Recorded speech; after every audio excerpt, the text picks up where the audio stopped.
Slash when you think that headshot or no, the icon, the thing that you're working on. yeah. I'm choosing a font right now, but okay.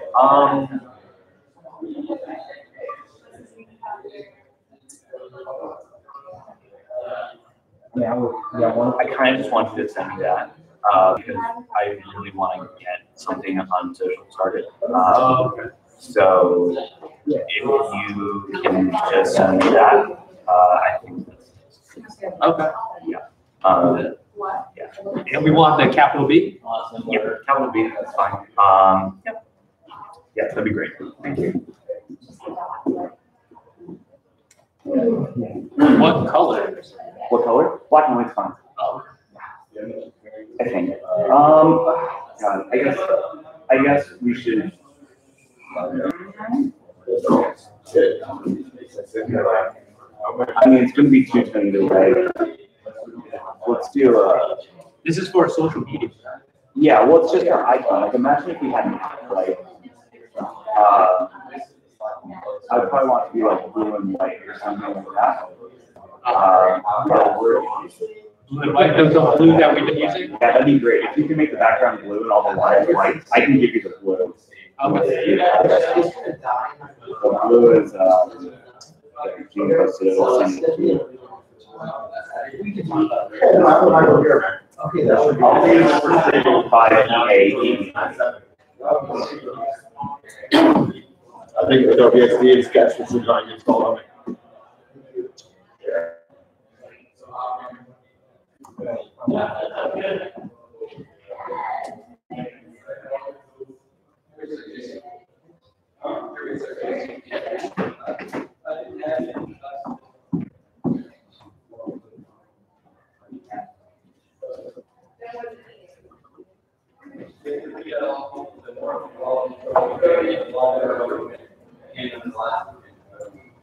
There is one commodity over the leg, and there's a lawyer that you see on the bottom box, to the left.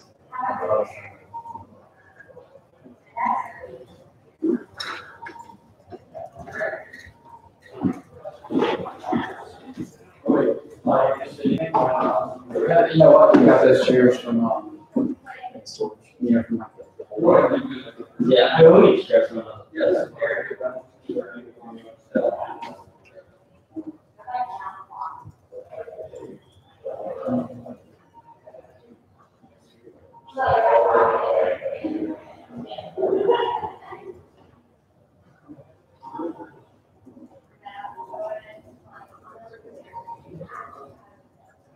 Should we put a raise on it?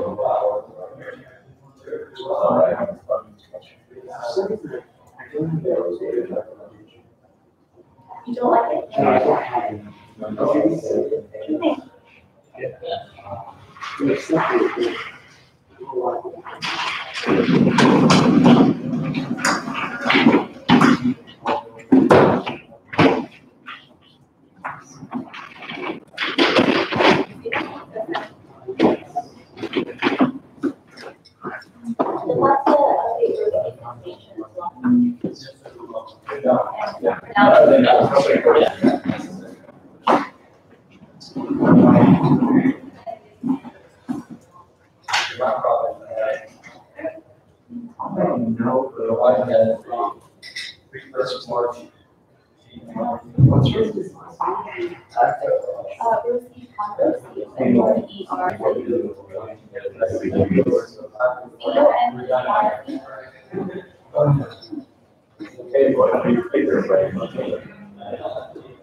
We're just starting out. So this is kind of what we're starting out. We go here. This is kind of where we state our story and define the problem. Here's kind of where we say how we fit into this picture, how we're solving the problem. Company purpose is that it's not necessarily something that just well, this point. So this point is complex solving. Right? So basically, the breakdown of communication. So when we are, our purpose is the solution being the primary outlet for communication and by offering a synchronized and shared calendar that families can use to message and communicate information and alerting them as relevant dates. Should it be called mission and goals? Because company purpose look some meaning of it. Yeah. Okay. So that you can envision what information you can go. So it is important to have. Yeah, it's help if people like that. Or our mission.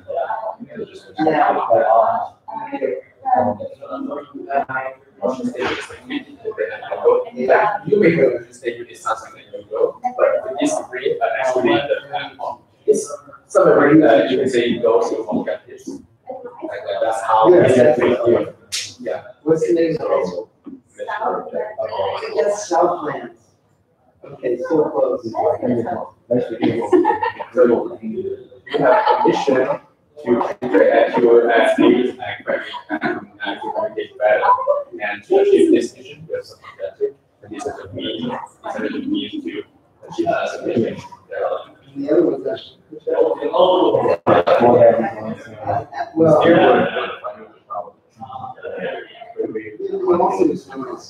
How do we solve that problem? Is it a good transition into the, okay, who's got this problem? Okay. And then break it down this way. And then here as far as, I think this is we've already defined. I'm sending it to you now.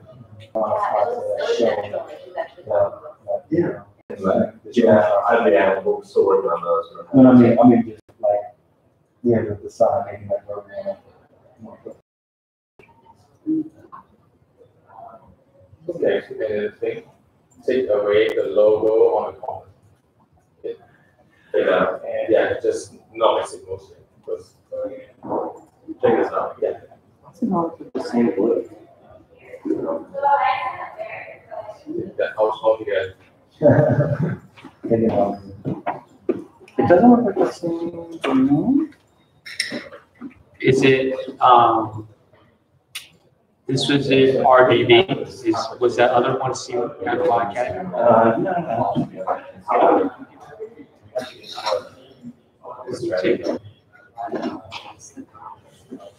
I think, so, go back to the market. Yeah, I think that's what it's. Oh, wow. Yes.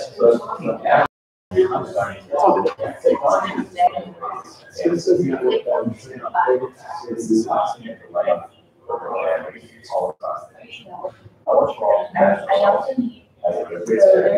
Do you mind resending that? Yes.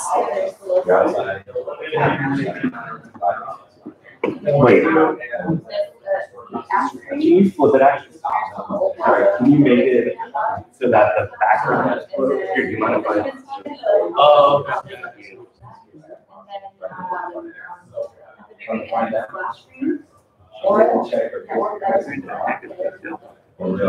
I think you need to make a rectangle.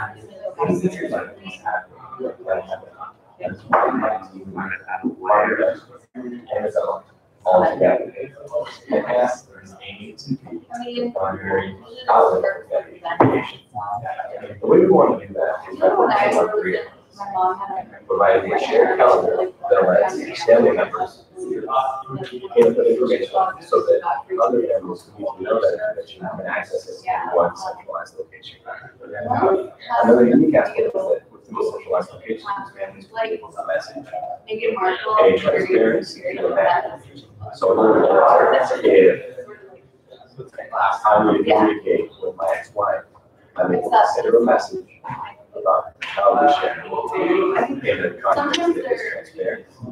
And all parties involved, you know what's going on. As well as throughout my visit. However, within our plan, we will develop a notification feature where if something that's what's coming out, if Jose has no voice there, I get a notification. So I know I can have my family know as well. So what I was doing is, so I was like, Obviously, that's not simple on that. I would say we had been, I had our roads are cheap. Oh.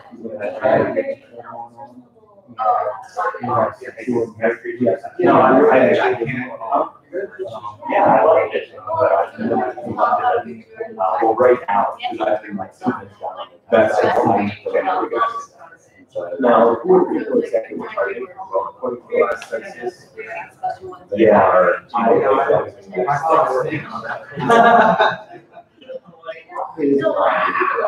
There are 243 million with that area.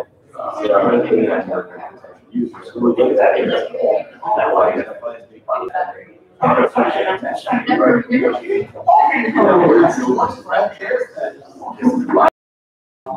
Tap into this market. However, they're going at a segmented approach.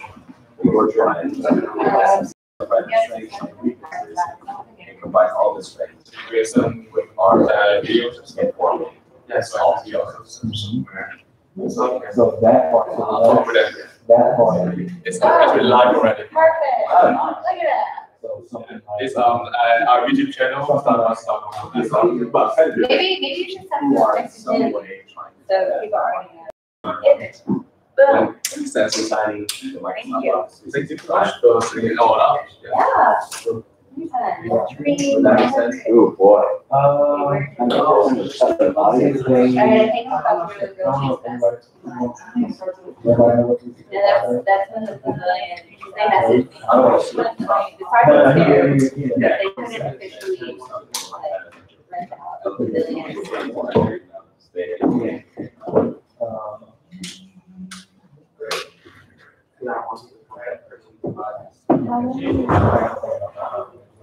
Yeah, sorry. The music video is like it's messy again. I mean, I bet we need to. Yeah. So we okay. There's a lot of people. So we can say something like we. Do you need a headshot? Yeah, I'm doing 200 by 200, but just send me the biggest photo when you got it. What's up, RV? Hey, man. Dude.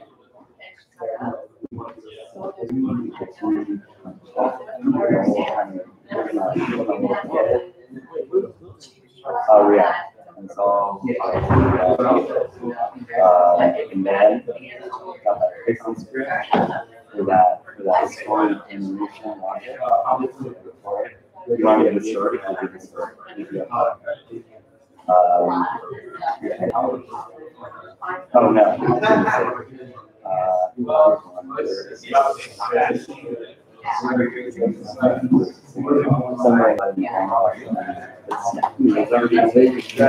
The dress in the lake is school bus is outside and trying to be late. She gets on the bus and her name says hi to her friends, and suddenly, whoop, Stephanie. Flying the stars. How about the Mars? And mine is country ways. Really? That's awesome. Yeah. There we go. The arms are kind of like this. Yeah, her leg bone is kind of sticking out of her side. It's just, I have to change the offset of the because it's all like a piece by image, so I just have to like skeleton it together. It is the worst part of ever, but it works. Yeah, good enough for guys. My app. Thank you. All right, y'all want to help me? Oh, what happened? They're gonna do the. Okay. I'm gonna do. Okay.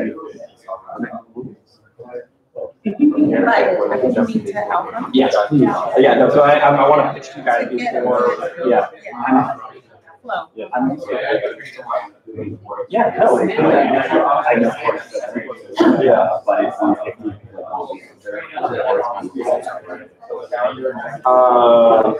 wait, also someone please help me. We'll be targeting parents of three. And I'd like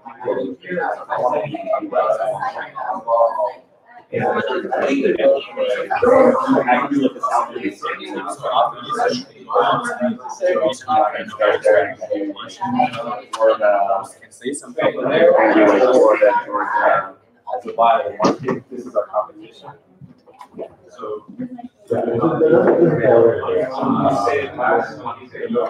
From there, someone there was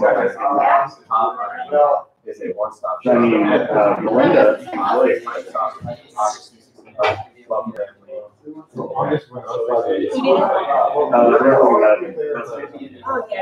She was. so this is. So that's I'll let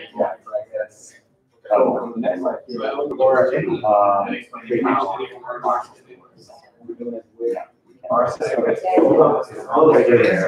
languages, however, mainstream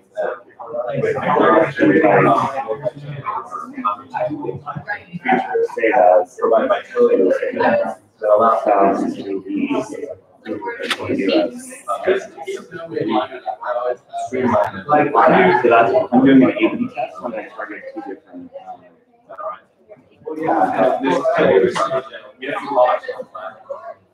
What is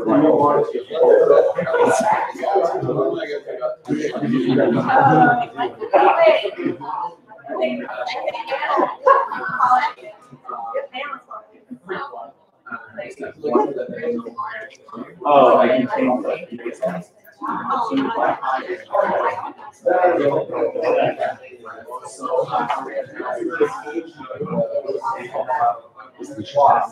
Yeah.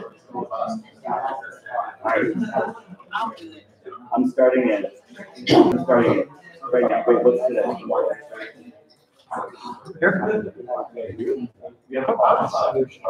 I got my own thing. Yes, I need to set up a void that voice blocking my time. Suggested budget, $15,000. My budget, $30. So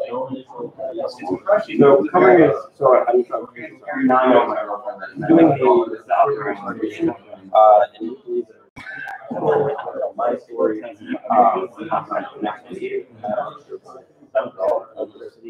and then I'm jumping to a million number, which might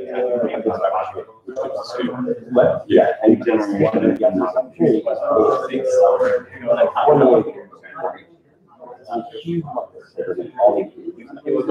This is why what is a platform that allows you to make your child start. Your customization allows you to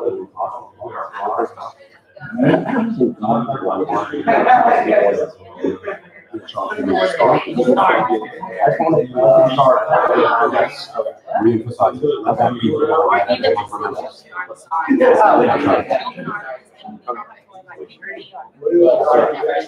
like that.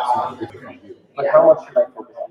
Should it be like more than this stuff, or Maybe for this specific stuff. yeah. That's it. Yeah. And then you just and here's what they want. And then transition to the next.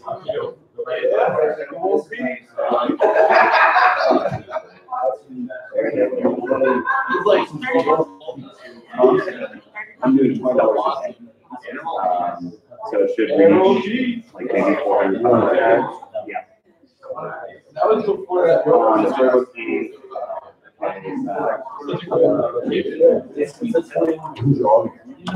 I'm doing parents of young children, age 24 in the Southeast.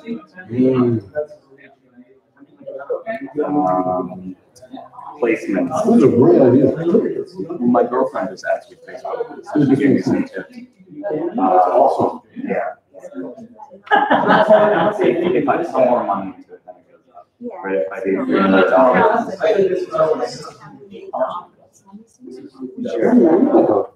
I'm trying as much as I can. This is how brand, right? 2440. I could be winning. I could throw it down a little more. That would bring us down. You know what? Well, I don't want to judge. Right. Same. But most women are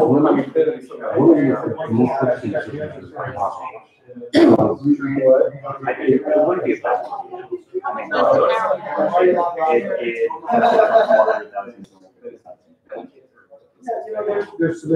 and I don't know if many believe it. I'd be down with that. Are you okay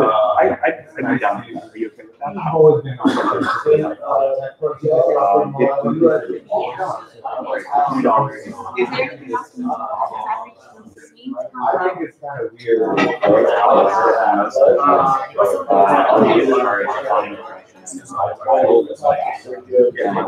Each other so I would basically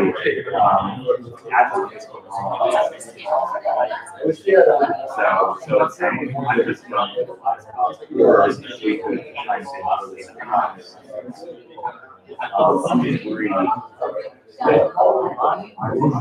what yes.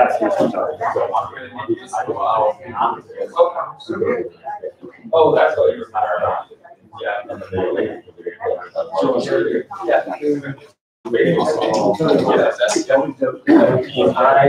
I run something myself. How are we? And they choose the book they want and customize the ring. From there, you can no, and buy it. 7 years later, they're ready.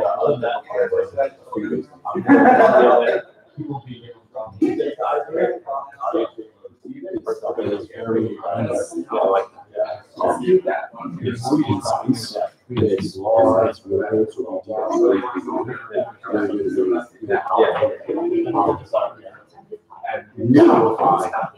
like the reference, don't force it. Uses the way it's great. And when they get like when they complete their purchase, try to stay away from words like this. There's a buzzword. I'm not a fan of it. Some people like it. Just speak English. That's the way I do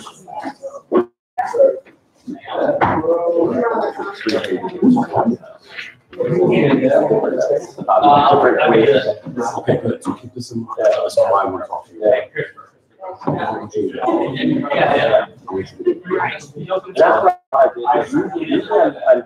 A lot of stuff, but I really always cut down to maybe 1 or 2 times, which is why I saw the inside. I figured. I don't do this in a set. So our I've been reading it. Welcome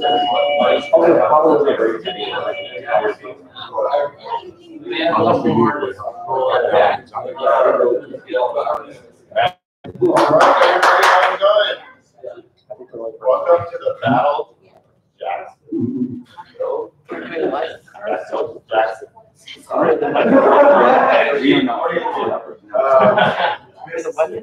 And we are here. Battle it out, test ourselves, figure out whether our pitches are worth it. Whether all that work on that bus, always thinking people next to you, always thinking ideas. I'm going to let Christopher introduce the beautiful space we have here. It's finding entrepreneurial hubs across America, because now entrepreneurship is just locked up in Silicon Valley. It's everywhere. And people have amazing ideas that come from different places that actually unite us. So I like this for that. Thanks, AJ. Welcome, guys.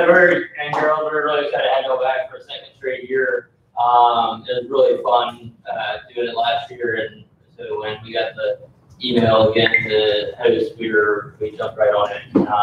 So there's tons of food. We bought for 2 buses, so you already got to eat for 2 buses. So please, take a pizza with you, get some beer, get all that kind of stuff. So this is Mandel City Club and Incubator. So what we do here, our kind of tagline is to grow a pearl. So the Mandel is part of an oyster, which takes something as insignificant as a piece of sand, catches it, and grows something really valuable like a pearl. So we're the place that we want to take things like ideas and grow them into something very valuable, like very valuable companies.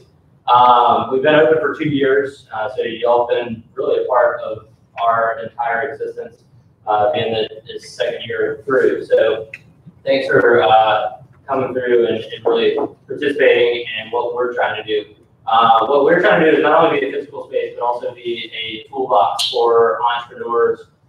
We provide the physical space, we provide a digital network, we just launched a new thing that we call our Mandel Wallet that allows all of our members to get out into the community and at the best restaurants and bars and retailers get 10% off across the board. So that's money that they can put back into their business. We're expanding to a new city this summer. So, and what we want to do is create really a network of a better social network, a better professional network for entrepreneurs and people trying to build things.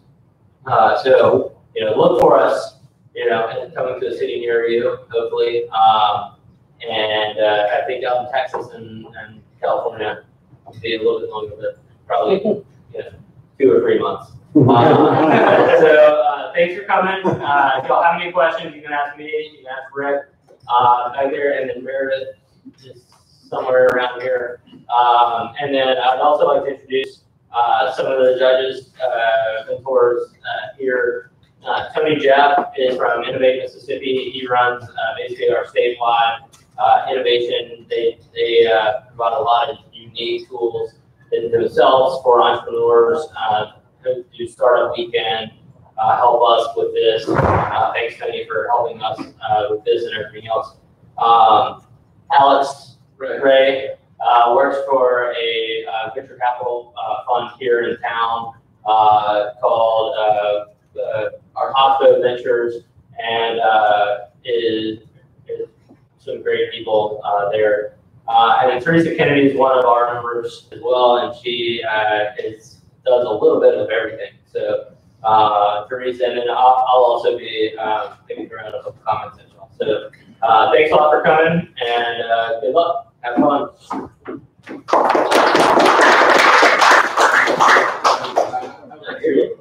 So let me try to also cover my Android, and so let me also try to tell you guys what we're performing today. So each team will take the stage for 15 minutes, and they will start first with 1 minute each with our deck, and then we would like to hear from the panelists because we're so used to their pitch, we know so well about what they're trying to do, but we have some fresh eyes and fresh ears. And then after that, also you can also make some comments on that too for sure. And then we also want the team to get the 3 minutes pitch for that. So they probably have you explain a bit more in detail, and you can see some visuals of what they're doing as well. So and then after that, there's a Q&A, any comments, and then by the end of 15 minutes, we're gonna take them out. So that will be how it's gonna run, and we already know the orders of the team is today already. And so, Seven, you'll be in your first team as well. Are you gonna do the 1 minute? So, AJ is gonna be the timekeeper. Good afternoon, I'm Stephanie Hoskins. So I am actually a professor at LSU. I teach undergrad finance, and I talk to the seniors all the time about what they're going to do after college and how they see their career path going. And they do have the resources of the Career Center to help them get that first job. But once they graduate and leave campus, they're on their own after that. And then I also found out that 66% of the millennial generation will not go to college. So they never have access to these career counseling services. So this is where Train Up comes into play. So what Train Up does is it will analyze the user's current skill set and then bump it up against their dream job or the job that they're looking for more information about and the skills required. And then it will identify that skill gap and then recommend a customized sort of course of curriculum of experiences, courses, conferences, any type of thing that they could do to close that skill gap. So, get skills, get hired, train up. So from our panelists, would you guys have any feedback on that website pitch?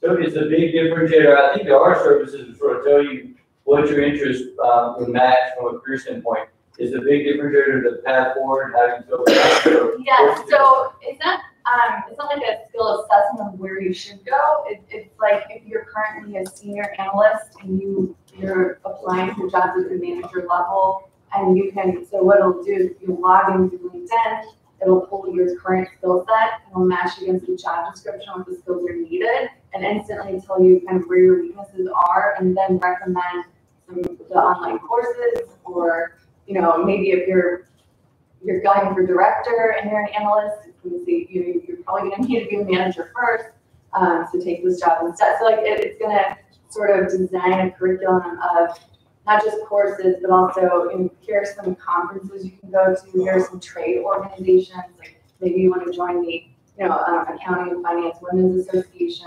Try to if you need presentation or public speaking skills, here's local Toastmasters groups.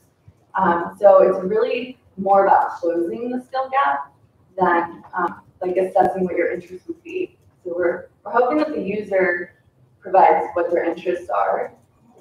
So we can do more than a 3-minute pitch, or get a little bit more. Yeah. As a 1-minute pitch, did you guys feel like you were able to kind of grab what they were accomplishing? What do you think about the presentation style? Do you have any comments on that? I thought the delivery was it was a little well enough for us to understand what you were talking about. Okay. And I like your slogan at the end: get skills, get hired, train up. Yeah, I like that. It was very catchy, so I'm obviously not really that. I think I could have been a little better off if you explained more of the problem. Because I think your explanation was kind of wide. I want a more narrow problem definition. But yeah, I think I get what you're doing based on that. Maybe a little bit of the monetization route in the 1 minute too. Just if you're running the elevator, Yeah. Okay, it's a good problem. I don't see how to monetize it. Which I'm sure you'll love. Oh yeah. And I think you could free up some time, although your experience is relevant for your knowledge of the space. Less of that. I think you have to dive straight into the problem and then tell them that because who you are and that's why you know of this. That gives you more time to go deeper into that problem solution. I think a little bit more than out of the 1 minute. And for the 3-minute pitch, is that really up? Yeah.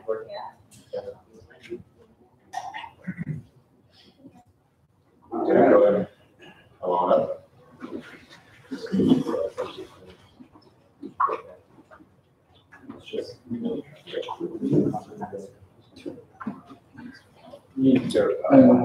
Switch passing away soon for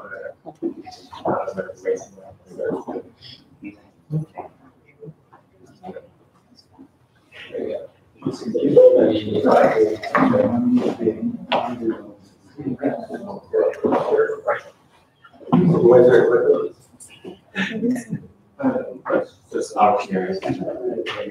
Maybe we can turn off the license ones or every license, so it's easier. Okay, so how should I advance the slides? The RO case, I guess, you want me to do it? Yeah, just trying to find a way to make it easier. Yeah, edit on the table. Okay, cool.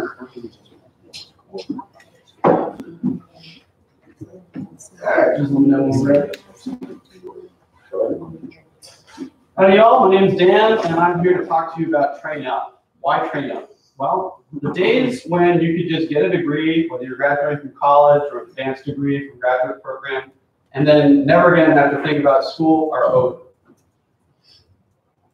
Now, one of the things that's really great about school is that you have career advising.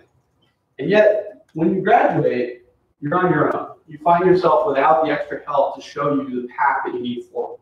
And that can be a lot like going to a corn maze without any sense of where the right path can be. Now, this is what it looks like if you want to be a product manager. This is how you progress. And these are the skills broken out for each role and what you need. The thing is, I was thinking about this. I thought, this is something that a lot of people don't know, but even more, they don't know what they need to get to those levels.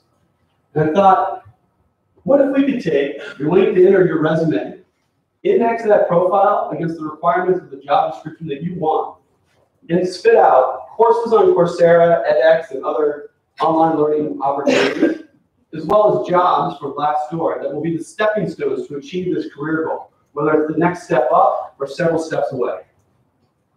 Now this is where we would do our demo to show you what it looks like.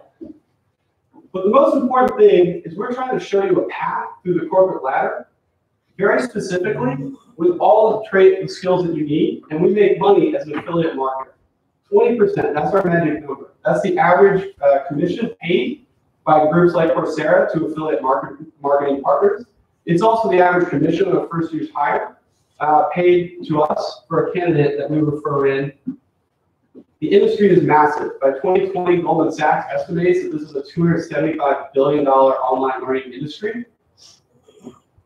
And to put in perspective, why would this be relevant? Well, there is no aggregate. There's no kayak.com that presently exists where all of these online courses are brought in and both the prices and the ratings are available in one search. But going further, think about it from the online travel industry. OTAs, online travel agencies, represent 60% of the bookings for flights and hotels. Now, Coursera already has 24 million users, and there's 150 million Americans in the workforce. 7 million Americans changed jobs just last year. But if you think the job you have today is going to be the same tomorrow, you're dead wrong. The reality is that things like AI and robotics are absolutely changing what jobs are going to exist 5, 10, 20 years from now, but also what will be required in those jobs. This is an example of what Bloomberg predicts will be the jobs that disappear and the ones that continue to exist. As you might expect, lower skilled jobs are typically the ones that disappear. But going further, even advanced degree jobs like lawyers are disappearing. Because you need to know how to code now just to do discovery. Our system is pretty simple. SEO, SEM for acquisition, online advertising, but also unique partnerships with colleges and universities as well as boot camps. We want to basically partner with the career advisors so as they pass on, their alumni can continue to be successful. We've already spoken to a career services director at LSU and also at UT, and they love the idea. Our competition is pretty scattered. It's what you would think of Google, LinkedIn, but no one has really cornered this market. So our next steps are to release a beta MVP to increase the sophistication of our product through natural language processing, build out a conversational AI chatbot so that we can really build out career counseling experience and build those relationships. Our team is awesome. We have a PhD in the finance sector, and Stephanie, who's also a professor at LSU. We have Mike, who's such a coder that he even puts himself out in 8-bit. We have a great designer, and then they have an unemployable goofball like me that they let hang around. We are TrainUp, and it's very straightforward. When you go to TrainUp, you discover and get the skills you need so that you can get hired. Thanks for your time.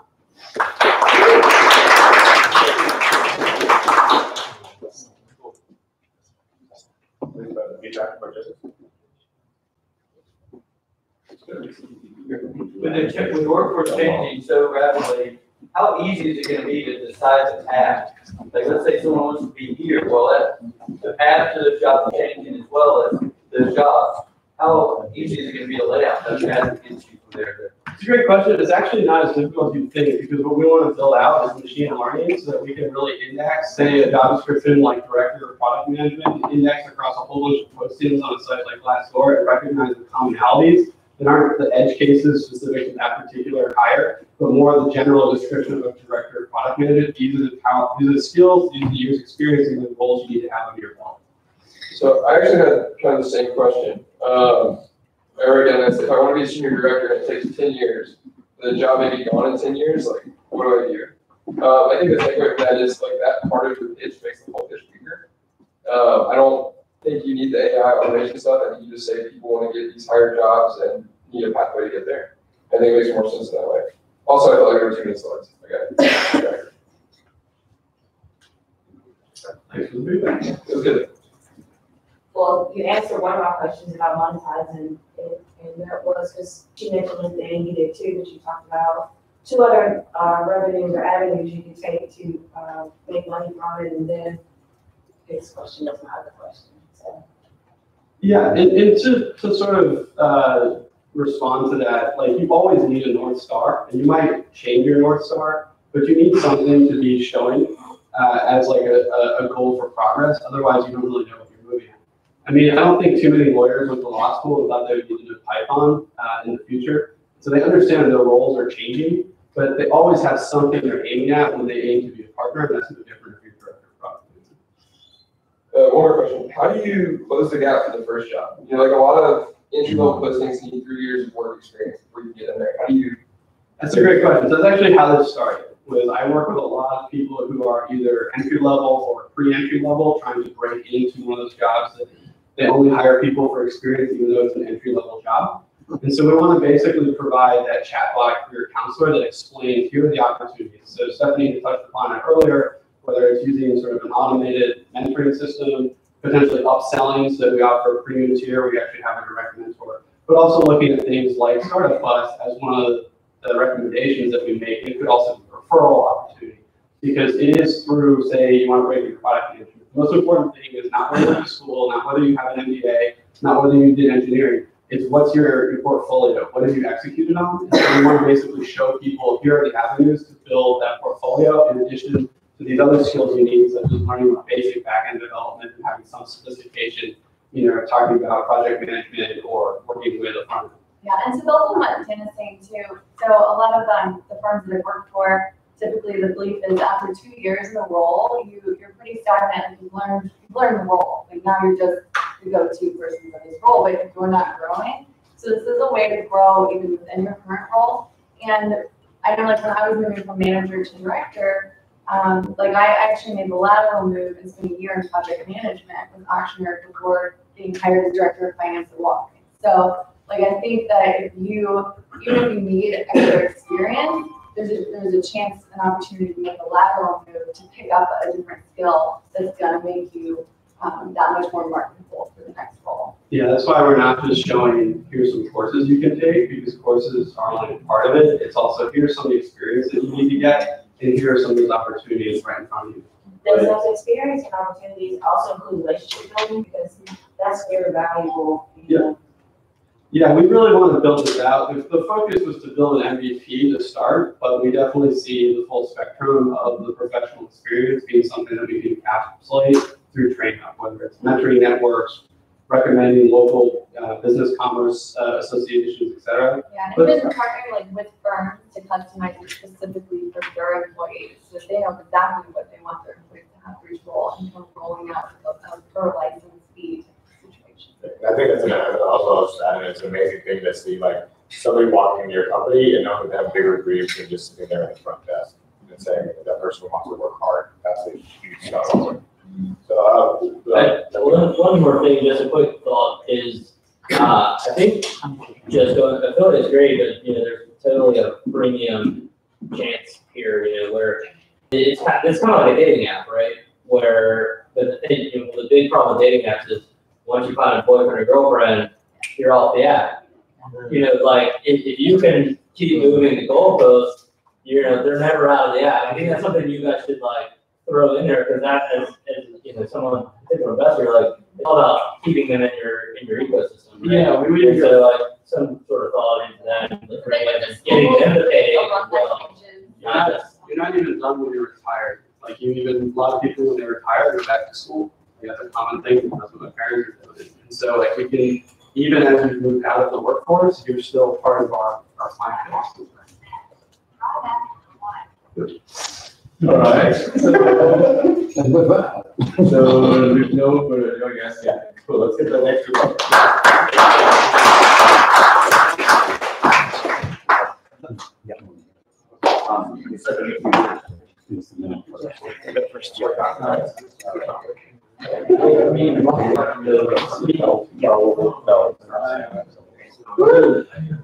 For us, should we both look at it and then talk about the other? Okay. Hi,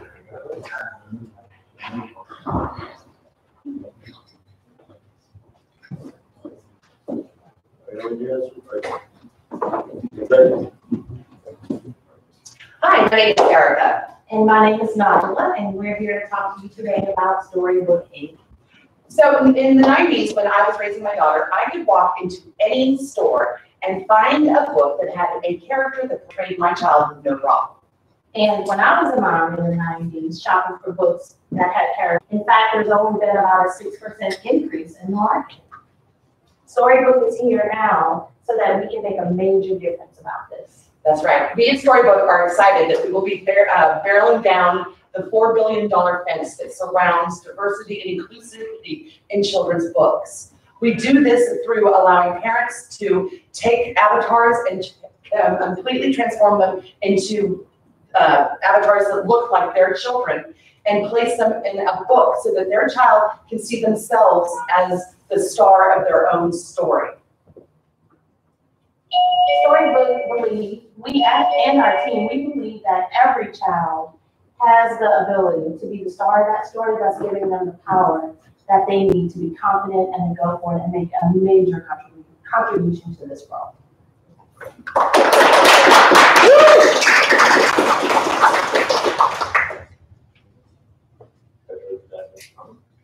So this is the 1 minute pitch, so this is a short, lastly, to be able to tell you guys. So is this a ebook company? We printed, we didn't get that across. Yeah, it's a print book. So you go in and put your avatar in and then order it and you ship them. Cool, I get it, yeah, it makes sense. There's a couple of options you guys could ask them to do some more feedback on the 1 minute pitch, or they could go ahead and do it 3 minutes. We're not doing it. Okay, yeah. 3 minute pitch will have.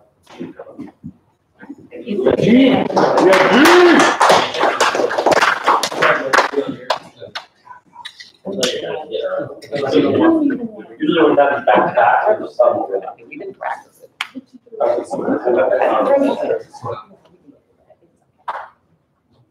Hi, we're Storybook Inc. And we're here to try to make the star of every child in every book. So every child deserves to be the star of their story. And this is right now a really big problem in the industry. As you heard earlier, we've only seen a 6% increase since 1998 in the type of diversity we see in children's books. And this is really unfortunate. I personally come from a very diverse background. I have a very diverse family, we're all adopted, and I've recently become the uncle to a bunch of very, very lovely nephews. Unfortunately, when I try and buy them books, I can't buy stuff. I spend hundreds of dollars on Etsy to try and make sure that they have stuff that really represents themselves. I want them to get the really, really great adventures that I had as a child, and they can understand those and really see themselves accomplishing those things they see in the books. Unfortunately, it doesn't exist right now. There's 28 million children in the United States right now. This goes up for that, like it's a stable 28,000. We have 4 million children entering every year. This is everybody under the age of 8. This is a huge market of kids who really, really want to learn.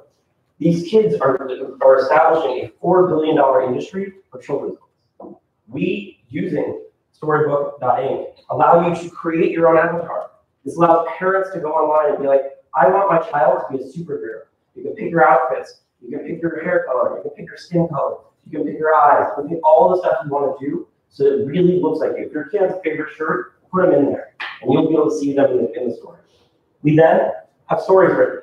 This enables you to have the kid in that story. We automatically import all of your characters into these stories, and it enables you to have the adventure that you really want. The kid is the star of this. Their name's in there on every page. Their characters on there on every page, not just 1 or 2. How are we selling this? We're selling this at $20. It costs about $4 after royalties and shipping to make this product. And we will have people go directly to our site. They go to Storybook.inc. They go through the process. They create a character. They go and choose the book they want to use. After which they go through our Spotify powered store. And a few days later, they have their book in their house. What is this going to require? We need creators. While we can go and write all these books ourselves, it doesn't really work that way. For now, we're focused on a B2C market, which means we want a lot of people to build books for us. So we want to empower people to submit their own stories. We want to empower people to submit their own illustrations. So that's something we're building as well. From there, we also have a letter of intent to possibly work with Scholastic on some of their books. We'll be able to license those things. Why are we special?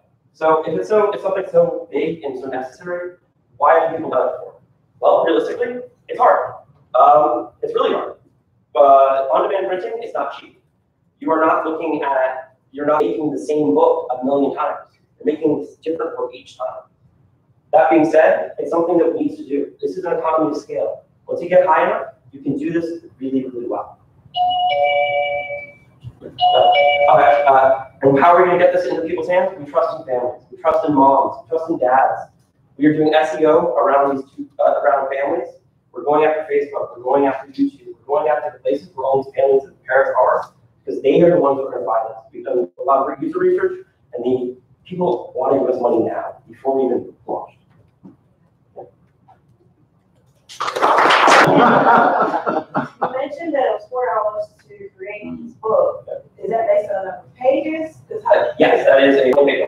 Okay. And is your option for people? Because my nephews have iPads. So actually, there's a lot of, I have a pretty large education background. There's a lot of research currently coming out that more and more engagement using technology lessens the amount of people are actually going to read, especially children. So while we really intend to have the option to when you get your book, you get a bar, like a code in the back, you can enter it in the app and read it like that. Our focus in the first place is to go after the younger kids, people who we don't really want people where parents are there being like, hey, look, that's you in the book, and like talking to them about that. I think something tangible. Intangible, yeah. So this is, I have gifts that were given to me when I was a very young child. Like when I was 1 year old, my grandma had like a wood carver made school with my name carved under blocks. I still have it. It's in my kitchen in LA. I use it as my stepping stool. And those are the things we want memories years down the road. Do the members of your team have special skills in this area? Yes. We have 2 wonderful moms who are on this team. We have Bernie, who's our engineer, Brian, who's doing our design stuff, and myself, who's a little bit of jack of all trades. I think you should brag about that in your presentation. Brag about your people. Okay. Thank you. I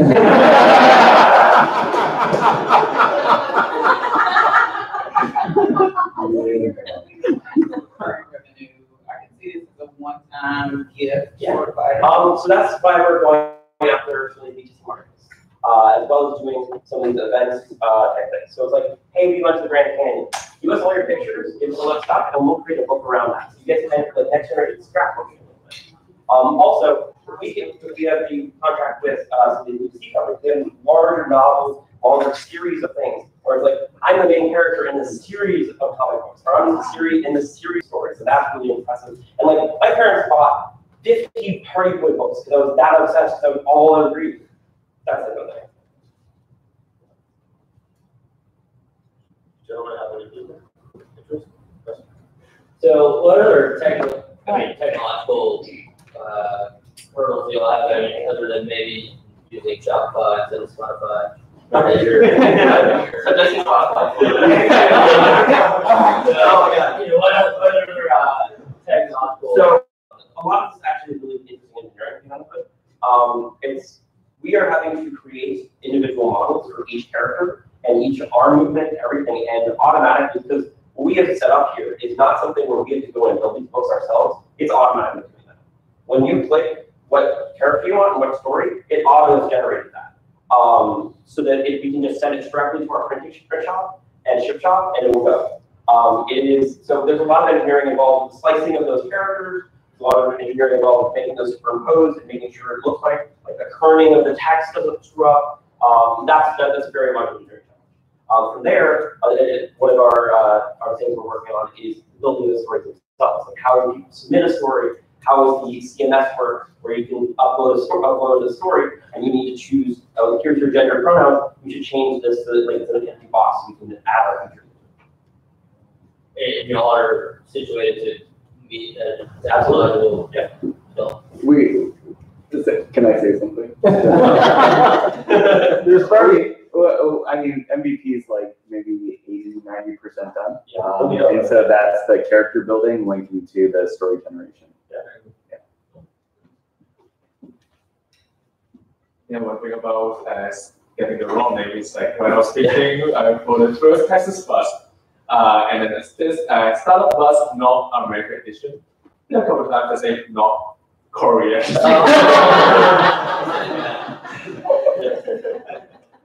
it happens. Oh, great. Well, that's that. I mean, you guys are on the hook.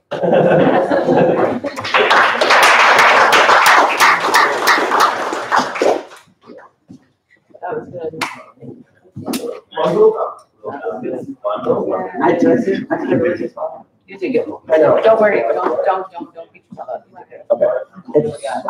I threw, I just gave away my notes, my notes, I'm not thinking about it, I just like went to the heart. So we're still. You want to okay. There you go. Sure. You're using yours, right? Okay, you're using yours. Yeah. Go for co-work. That's the everyday technology.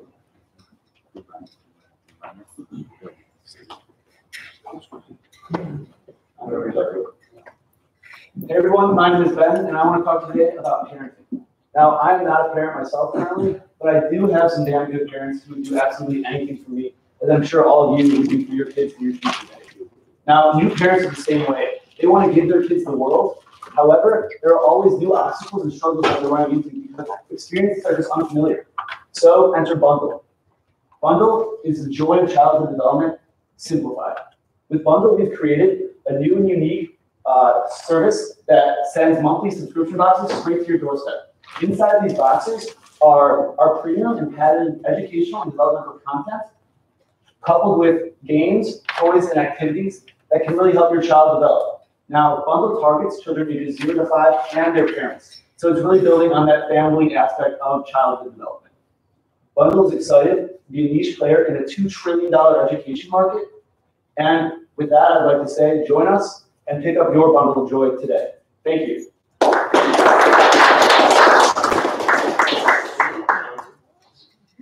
I'll take questions or comments as well.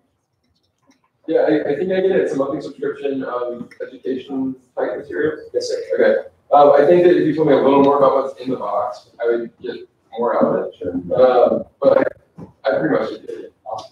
So with monthly subscriptions, the problem I have is I don't get through all of what I get in much time. Okay. So will parents find themselves 6 months down the road and they're saying, oh, we should cut this off because we've got all these other things that we need to take care of. Sure. I mean, and that's a question that we're going to kind of discuss later, but it's also something we're kind of struggling with as well. And it's a great point, just because there are different milestones and developmental things that parents run into.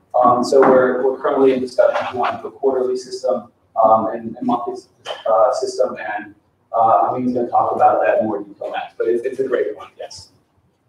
I am a parent, and there's lots of information, lots of tools, lots of resources out there. Of course.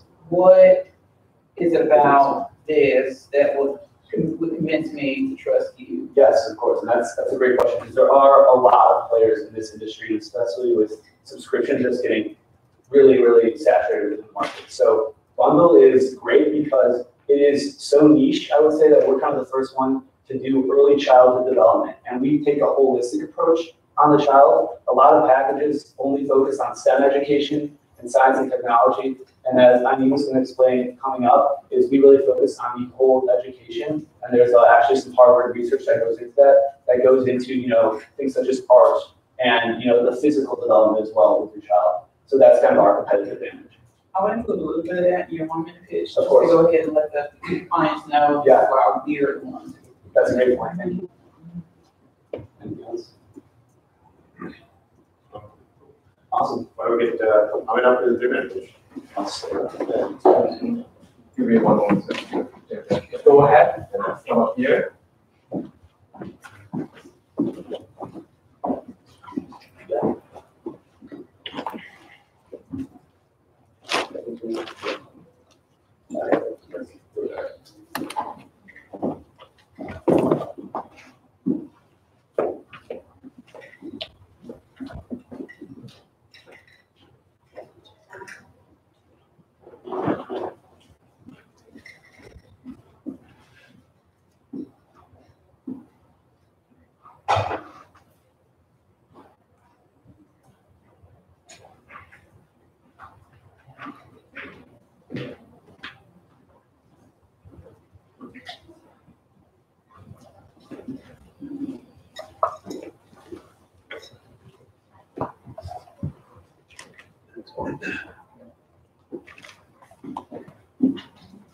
So where y'all been so far? Remember, we were in The Wild West.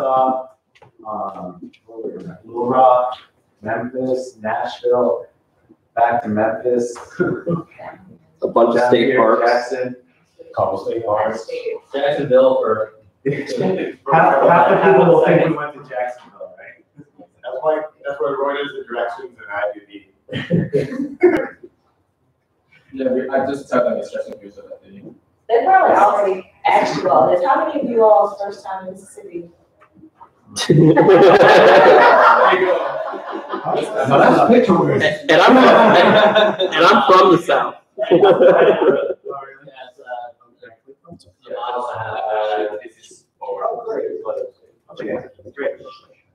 So hi everybody, my name is Amin, and I'm an early childhood development owner. Yeah, I'm in a child care center. And as an owner, I have parents reach out to me all the time about, hey, what resources can I use for my child to help them outside of the classroom? I really love talking to my parents. They're hardworking, they love their kids, and they understand that the world today is much different from the world tomorrow. It's becoming a much difficult, much more competitive world. College is becoming much more expensive. The trades today are very different than the trades tomorrow.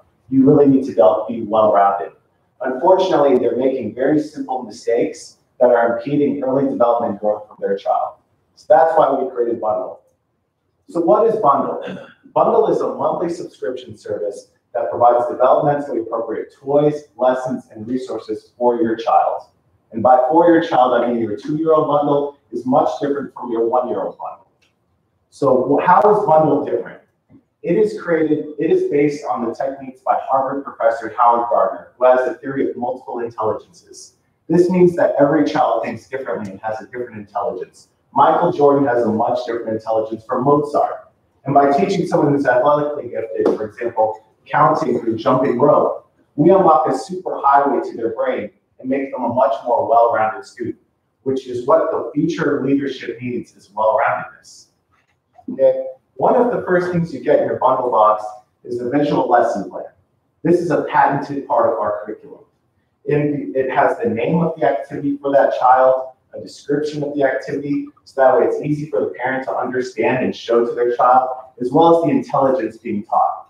And again, this is a patented part of our curriculum that is being used by one of the top child care centers in the US. Okay, another is a developmentally appropriate toy. So one of the things we have in our 2-year-old package is stacking blocks. They actually receive a couple of blocks and several cards on what parents can do with their children for the blocks. They can learn how to stack and count. They can learn colors. They can learn big to small. So other than other products that might be used for a day or two and then be discarded, there's multiple cards. So that way the parent uses it throughout and in different areas of development for their child. Okay. They also get really great things like books. Right? Books are still very crucial in learning for a child. So this is a developmentally appropriate book for a 2-year-old. They might learn about potty training. Here they're learning about fine motor skills and etiquette. Okay. So what if a parent still has questions? What if they need more resources for that particular bundle package? Well, they can log into our bundle education, and they can go in our app, and they can see videos on how to do that activity and get more resources on our site. So let's talk about our parents. Millennial parents are the generation since the baby boomers. And as you can see, they're growing exponentially. And let's talk about childcare spending. Childcare is a recession-proof industry. As you can see in our chart, from 2008 to 2011, there was a gigantic jump in spending. Right after mortgage, parents care about childcare spending. Okay, so how do we advertise this? How do we spread this? Well, the first way to spread it is through moms. Moms talk. Okay, we would first use a referral program. So if you sign up as a mom and you get your other moms to sign up, you get 1 month of bundle for free. If you get 5 mothers to sign up, you get 5 months for free. We want this to spread like wildfire among moms. The other one is Facebook. There are so many vibrant Facebooks for mom blogs, mom journals. We want to be a part of that community. And the other one is childcare centers. Childcare centers are becoming more geared towards early development, and we want to partner with them like Scholastic Book Fairs do. So for every bundle that gets signed up, they get a portion of that proceed. So we think with the cost of creating the box and how much we want to charge, which is only $34 a month, we could create margins of 30%. And with economies of scale and more people purchasing our bundle products, we can increase those margins to 50%. And this would be a highly profitable product. So far, we've gotten a lot of fantastic feedback from parents. We already have 11 pre-orders. And by focus groups and surveys, we've gotten a lot of positive feedback from parents. So that's my presentation. I hope you get a bundle of joy today. Thank you.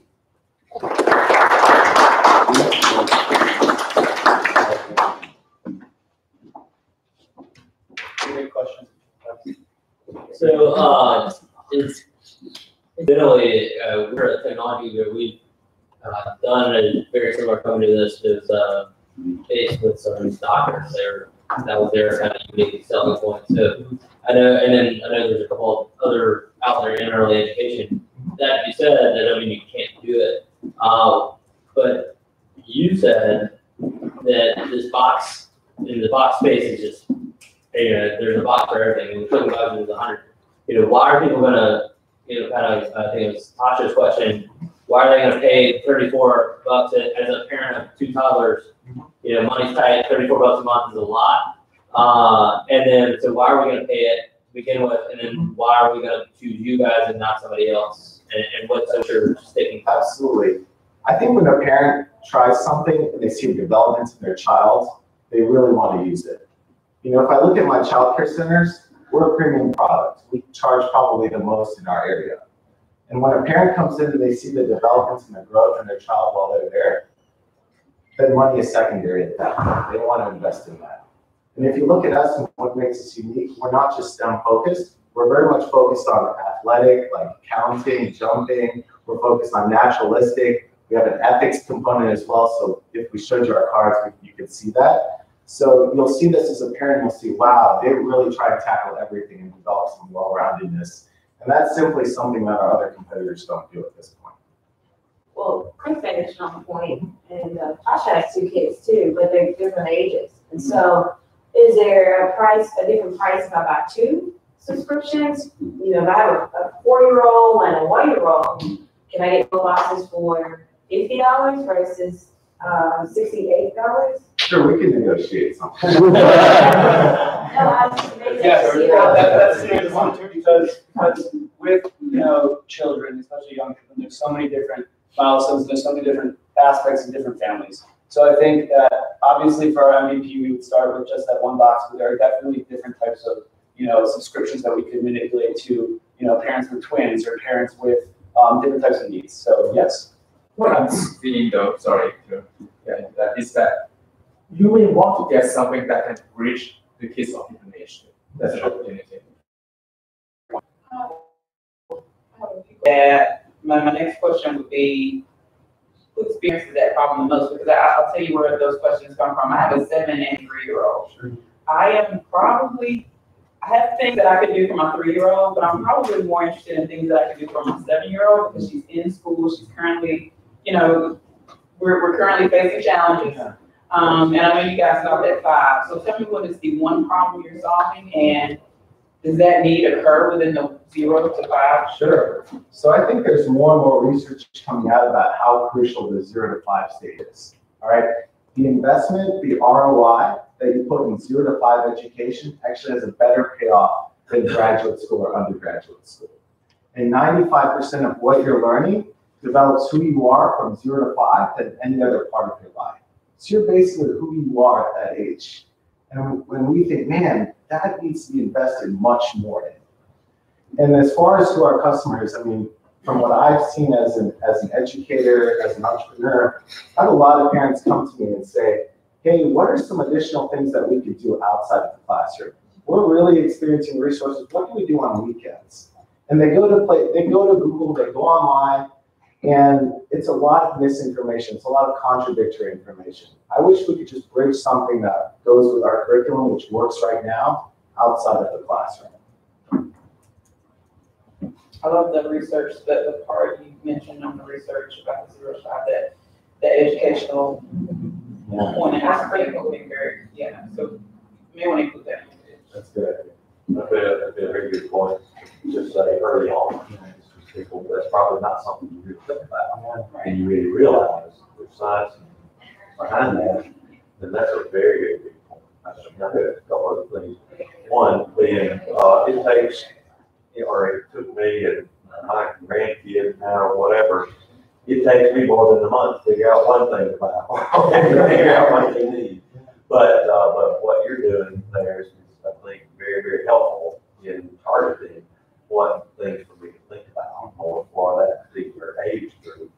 And I think that's very, very, very helpful in parents doing that. I think, like you say, it might get a little bit heavy. It seems like if you're trying to change and you leave one behind and you start a new one in a month's time, as opposed to, you're going to have 12 different things in a year's time. Somebody, of course, kids change a lot during that, a lot of developmental period there in that 12-month time. But so that, I think I think you've got a good program there for that. If you keep them motivated to realize the value of what that is each month. The other thing is, I find it a little bit difficult to see in a center. Typically in the center, you're buying things, you're getting ready for the year, okay, up front. And to look at introducing and changing something throughout the year seems like that's a little bit complicated, more so than it should be. Also, they're starting out, typically buying everything they need for the year. How do you get them to insert other things? How do you make that connection? Yeah, so, if you look at 1-year-olds, 2-year-olds, they change so much within the span of a month or 2 months. All of a sudden, they're talking words that, how did they learn that? Wow, how did they get that? So, there are definitely certain milestones, certain stages where you introduce things, and you have to introduce new toys and concepts because they're just simply ready for that a month or 2 months after you introduced something previously. So that's our hope that, as you're going, you're getting slightly more advanced cards, more things to do. And we don't want to encourage, hey, all this consumption and so many new products too. We want to build on the previous things that we built as well, because you can think about it as a cost saving tool. All right, you buy a bunch of blocks, the kids might be interested for a day or for a week or even a month, and then they keep it aside. How about we introduce that 6 months down the road and show that again to a child in a different way? Then it becomes more of a learning tool, and that actually extends the lifespans of that item. So you're saying they're going to get a card on the blocks that they got 6 months ago, later on, and then maybe another 3 months. So you're sending multiple cards, and that needs to be in the pitch. That's really an interesting twist that I don't think was in there. If it was, I missed it. I think that was the main thing I missed, is that, you other than just the fact that you're shipping a bunch of products to me, and the trust is that there's actually developmental cards coming in there. And then just that gentleman's point right there, the thing that grandparents, obviously your brand collects perfectly with that generation, want to invest in something that they feel is going to have a return on investment, because that's why your grandparents think. One more question about the center, the learning center. Would you offer a bundle, an annual bundle? Here's what we buy, you buy it up front, and you can implement it over time at maybe a different rate? No, I think we could do that. I haven't really thought about that. Maybe the one potential pitfall would be, we're giving things to someone who's almost 3, and right now they're just about 2. So it might be a toy, a developmental tool that, a parent might try and introduce to a child. By doing it in piecemeal, you're letting that parent really experience. Well, pay you up front. You get a deal. We can negotiate on that. Or like a daycare center, that buy more packages. They're trying to budget for annual, here's my budget for this year. Yeah, we could do one up front and introduce the double. And what we are wondering is that maybe it's easy to target the mom to be the parents, because they are in the stage that they imagine what I want to do is. When you have the kids, you're gonna be busy just for what happened up front. So maybe targeting the parents, the moms, that will make it easy to start. Grandparents, Or. Grandparents buy so much stuff for their kids. They love to spoil their grandkids. In the watch company that we are working for, the majority of their subscribers. They also include bicycles, four-wheelers. That's our luxury package, yeah. Tesla. There you go. That's the Cadillac package. Great guys, great job, guys. Good job.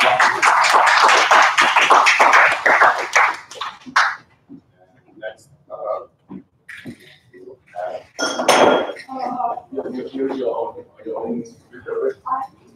Yeah, so,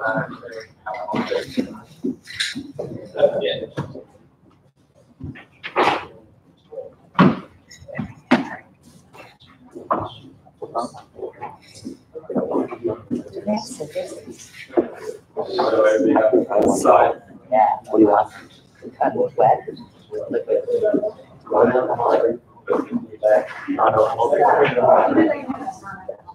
I told him something liquid. Liquid.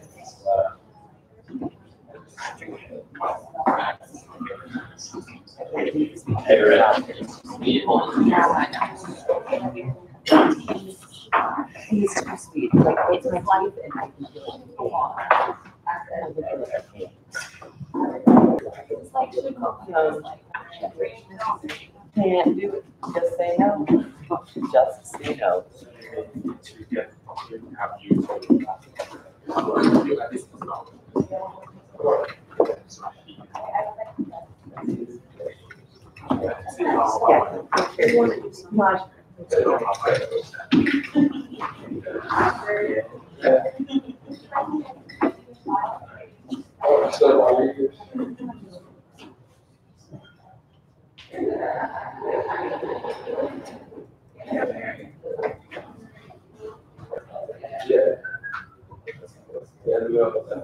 January.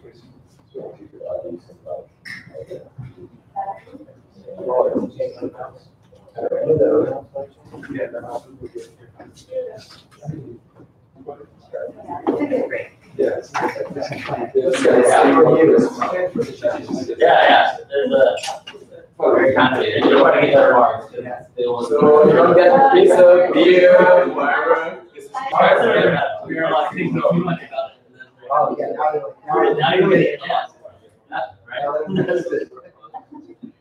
And we have a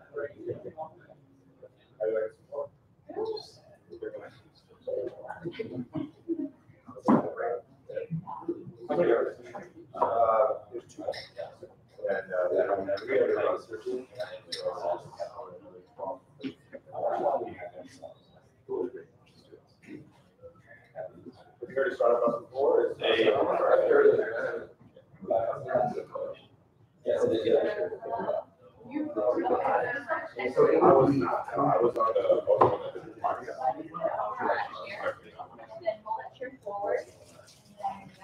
Yeah, I love it. My time. I'm a bear.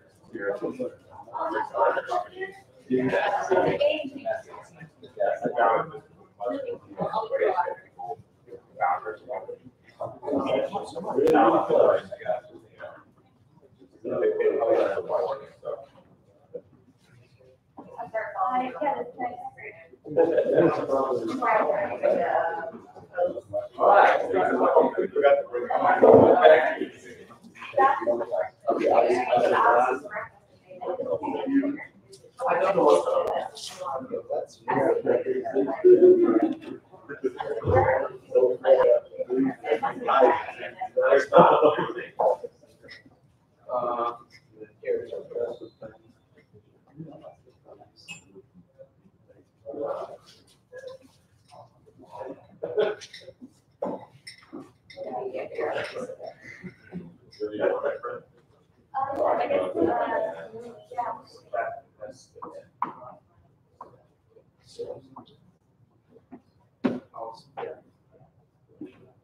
Oh, yeah.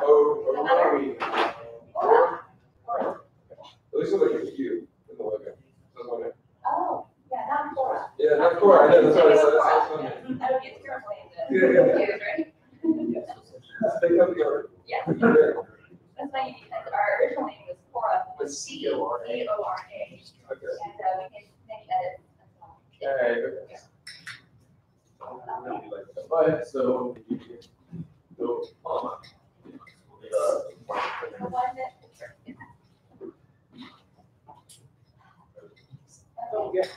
Hello everyone, my name is Yang, and like many of you here today, I didn't know anyone before I got into the StartupBus. Wouldn't it have been great if we had a chance to do a quick virtual connect before today? That's why Zach and I have developed Aura, the first ever virtual speed networking application out there. So picture this, you're sitting at home on the comfort of your couch, and you have an entry code on your phone. You decide to log in, and the first person pops on your screen. You have 5 minutes to talk to them, you wind down, and the quality is great. After 5 minutes, you meet another person, and another person.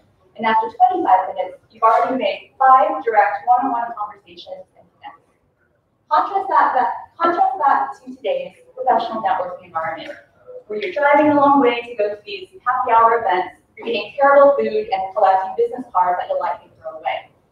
Aura changes that, and Aura is the only virtual speed networking application from the comfort of your couch.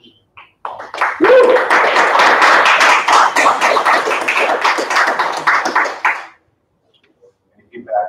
Chat, video. Video. So you're on your couch and not PJs. You would have a suit. You're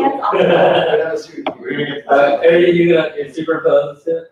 Oh, yeah. You walk around, you're like, yeah, like that. There you go. Bring yourself underwear. I don't know. Yeah. We don't do this stuff. This is awesome. Just do some feel good to comfort. That is an added feature after our Right. Premium right there. premium service. Yes. I think it makes sense. I'm interested to hear the 3-minute pitch, obviously before too much feedback. But like one additional thing that I wonder if y'all have an answer to is speed networking effective? Like, do people actually make connections in speed networking? And if so, like maybe tell that in the 1-minute version too. Okay. Like, if that makes sense. Yeah. Emphasize more of the networking value, speed networking value. Yeah, because I don't know if there's any value in speed networking just as an initial. I think the thinking about stuff.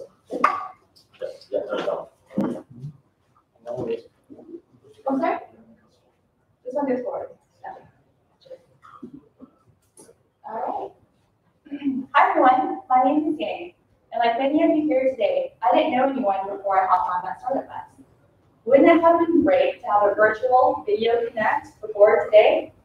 That's why Zach and I have developed Aura, the first ever speed networking application from the comfort of your couch. So picture this. So Zach and I have thought about the problem, and we see that there are 3 main things that we want to address. Today's professional networking environment is unpredictable. You're going to these environments, you're going to these happy hours, and you don't know who you're going to meet. You don't know how many people you're going to meet, you don't know the quality of your contact, and it's unpredictable. It also takes a lot of time. Imagine all the time you're spending dressing up, getting ready, driving in traffic, and then wasting an hour and a half at these long happy hour events. It's a high time commitment. And then I can only meet people that are in the room. It's only local contacts. And so, enter Aura. Zach and I have developed an application that could have solved this problem for StartupBus. Imagine this. Madalena has sent us a link on Slack that says, hey, let's join this meetup before StartupBus starts. We decide to log in, or I decide to log in from the comfort of my couch, and I enter the code. As I sit down on my couch and have a glass of wine, it counts down, and then the first person pops on my screen. It's Rosie, who ends up being my roommate on the bus. We have a great conversation, the quality is great because of Twilio, and then after 5 minutes, I meet another person, and another person, and another person.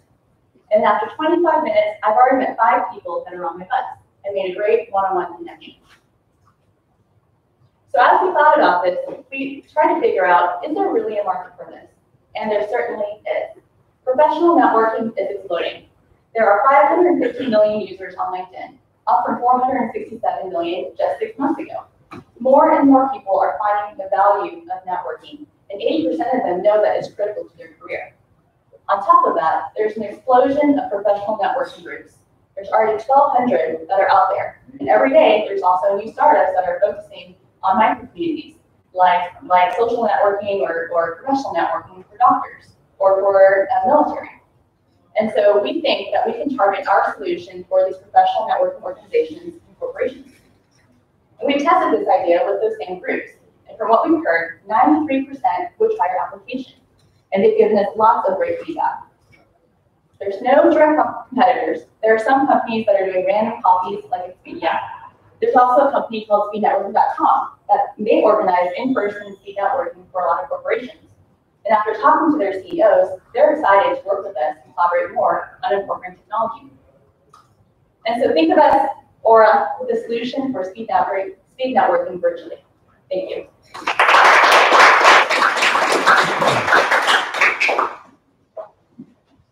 My question is, you mentioned after 5 minutes, you move to the next person, and then after 25 minutes, you have 5 people. Do I decide that early on that I want 5 people, or can I increase it to 10, or lower it down to 3? How is that decided? So that's an option that the professional networking organization or corporation would set.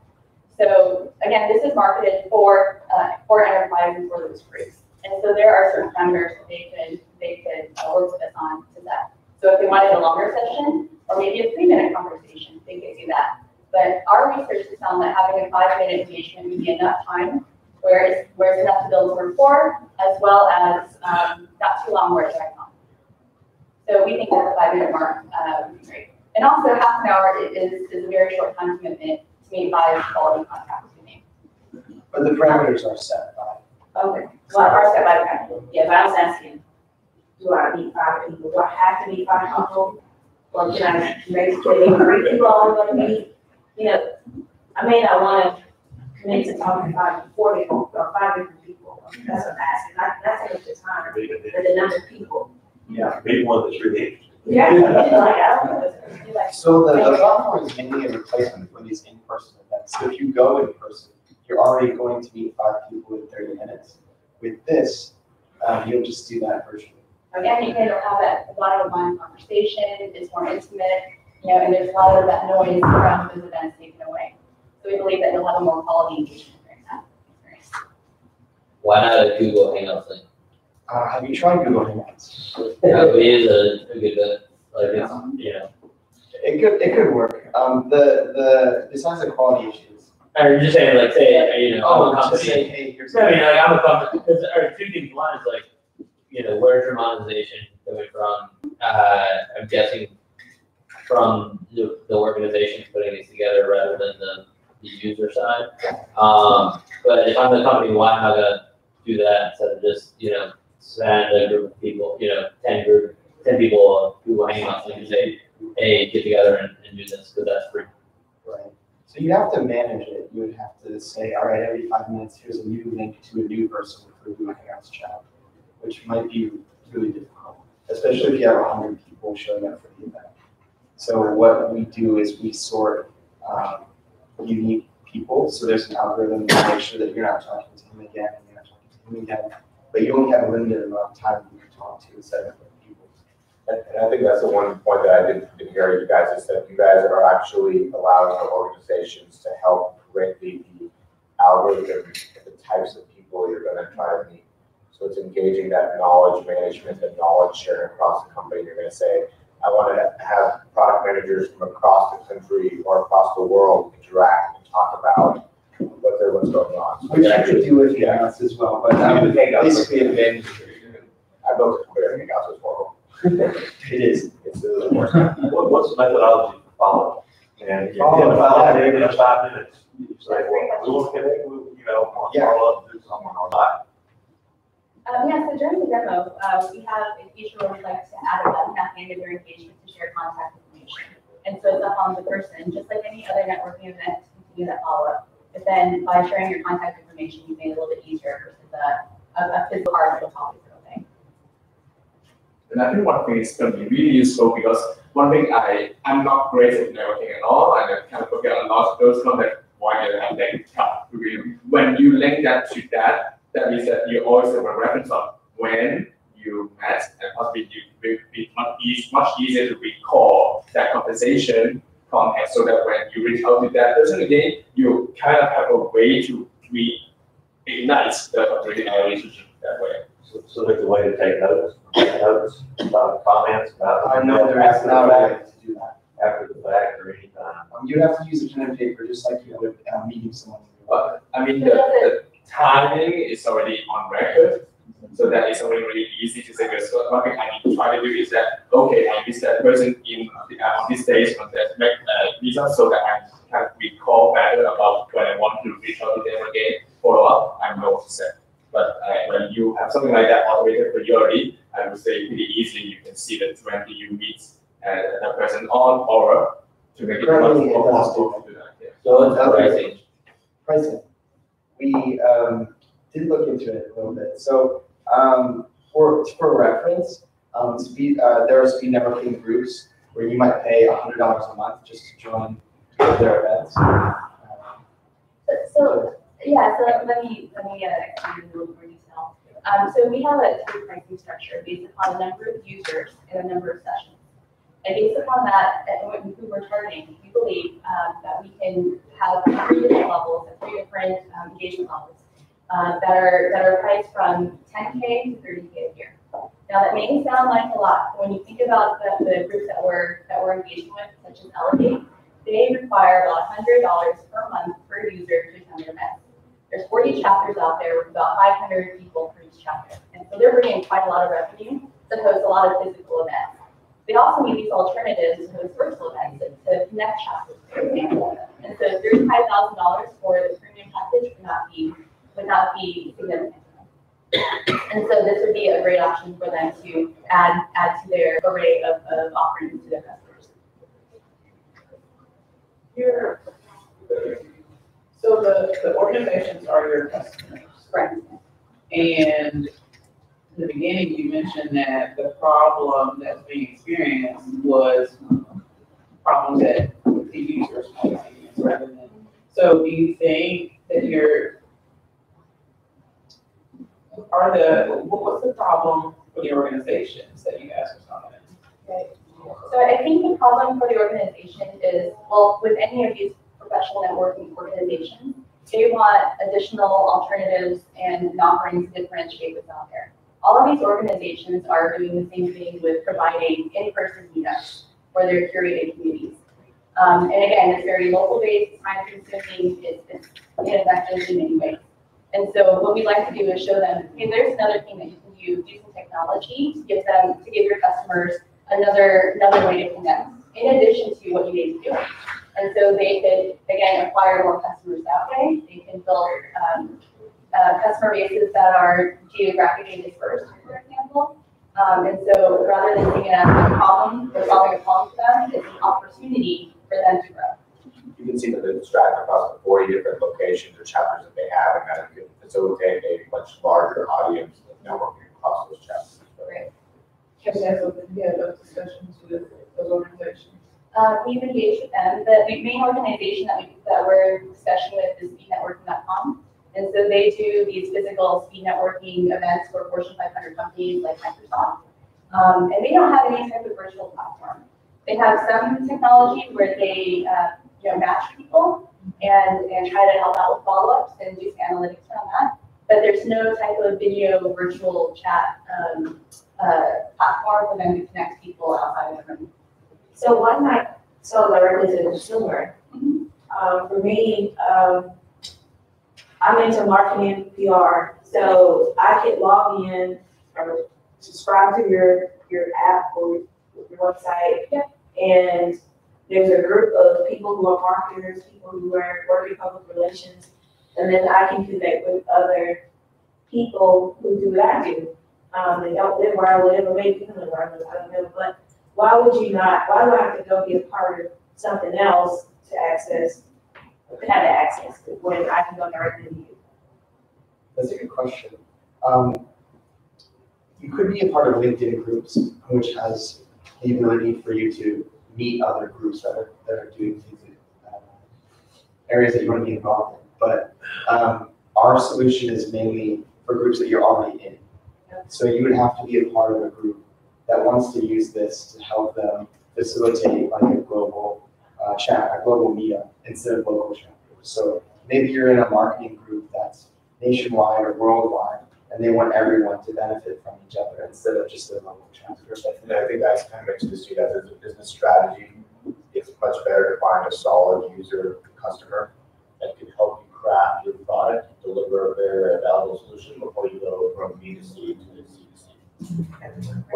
We thought that strategy was better in terms of churn, longer subscription times, all of that. So we wanted to target that audience versus tackling the B2C challenge with networking where we During your presentation, I actually thought it was direct to consumer. Yeah. And so I think that we have to clarify that. We've been trying to figure out how to tease that out. the entire time, there's no question answered. I was like, I would be setting up and talking to whoever. I could see that. I mean, I Yeah. went to this huge conference and I don't know a single person in the room. I mean, I would probably say, just to be able to have a. Right, and that is our use case. But it would be the conference then buying this and saying, all right, how can these use it? Yeah, so maybe the conference will buy our A package or review our monthly package, for example, and then offer it to that one time, as a conference at your end. That reminds me of my friend. She works in the Delta Air office in Hong Kong, and she often have to fly into Atlanta, the headquarters, and other places as well. So one of the things she told me about that is that, like there are people working in the headquarters in Atlanta that she had to deal with all the time. But after the first time she visited Atlanta, the repository built makes so much difference on the work she does. I think that would be one tool that can really help corporates as well. That can really building a repository to smooth things out when you know someone personally more than just an email address that just changed the world. Wow, that's very good job.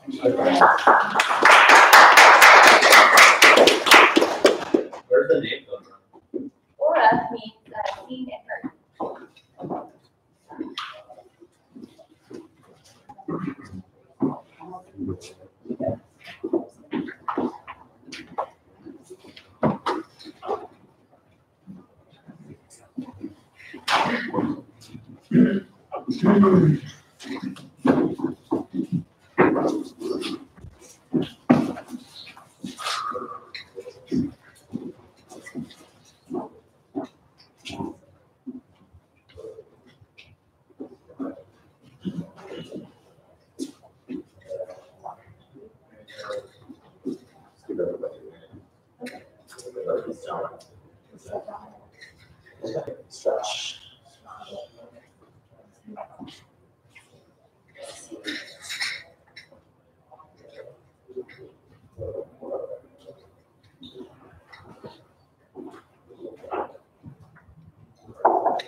So hi, my name is Izzy, and I am a mother of 2 kids under the age of 10.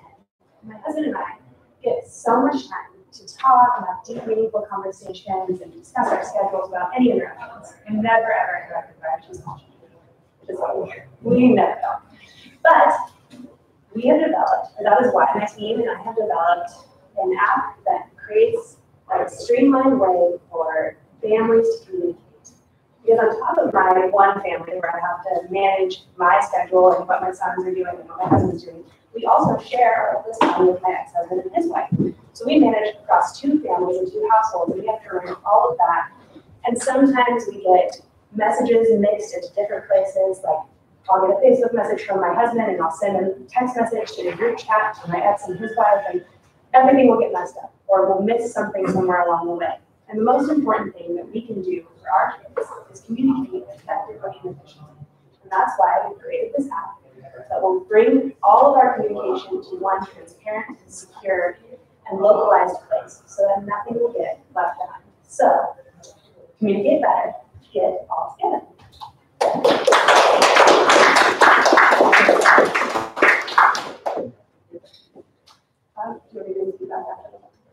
I missed that moment so bad. So like, it's very good.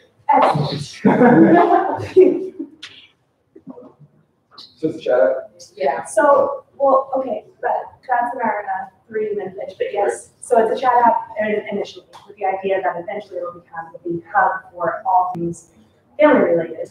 So. Okay. Maybe expand that just a little. Okay. Yes. I can do that.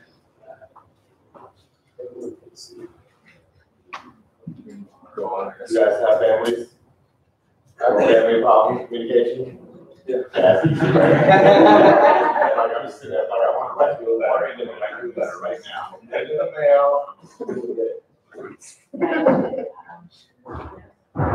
Yeah, I'm looking forward to hearing the differentiation from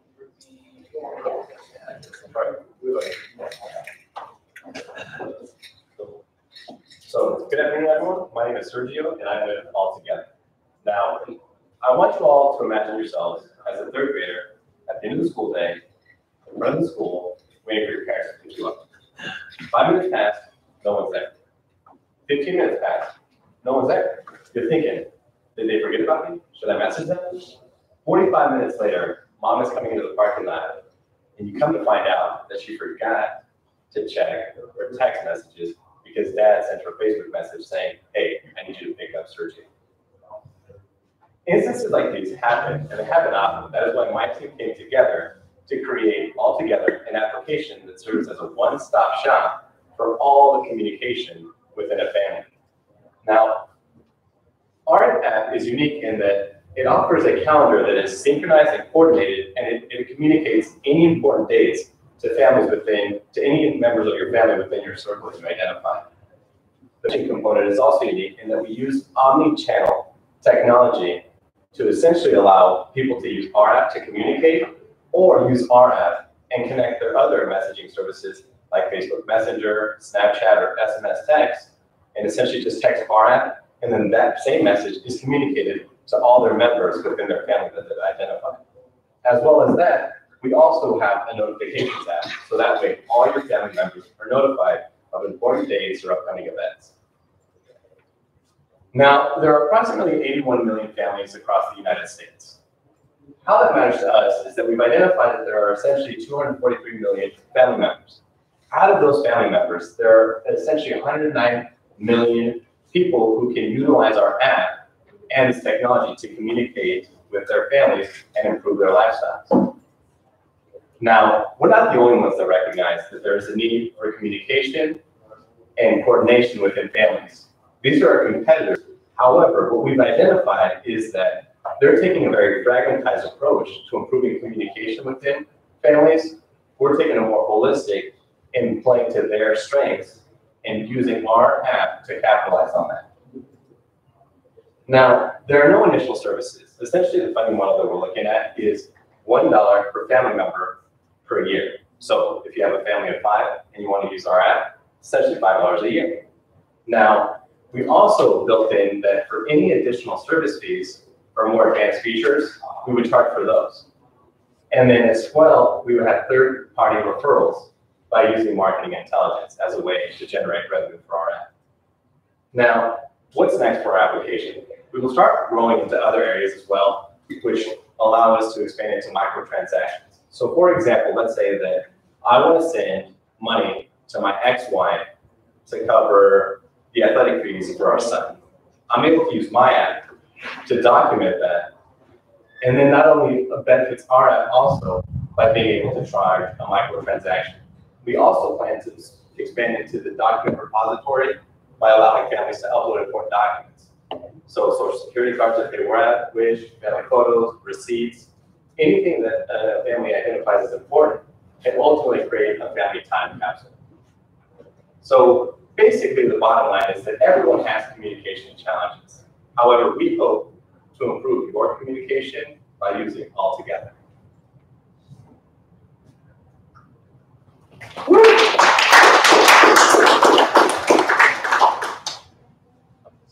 So, 2 questions. Yeah. Thoughts.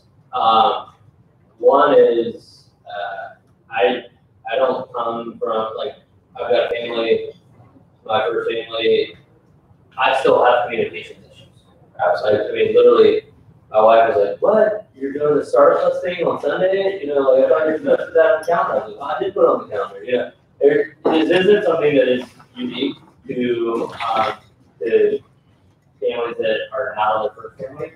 So I don't know if the right approach is to single that out, because as, you know, do I go, wow, this is, because a lot of what y'all talk about is very useful, right?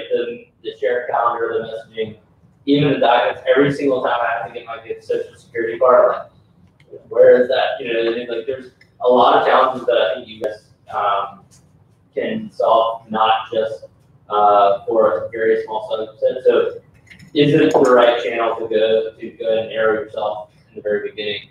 I don't know. This is a question I'm throwing out there.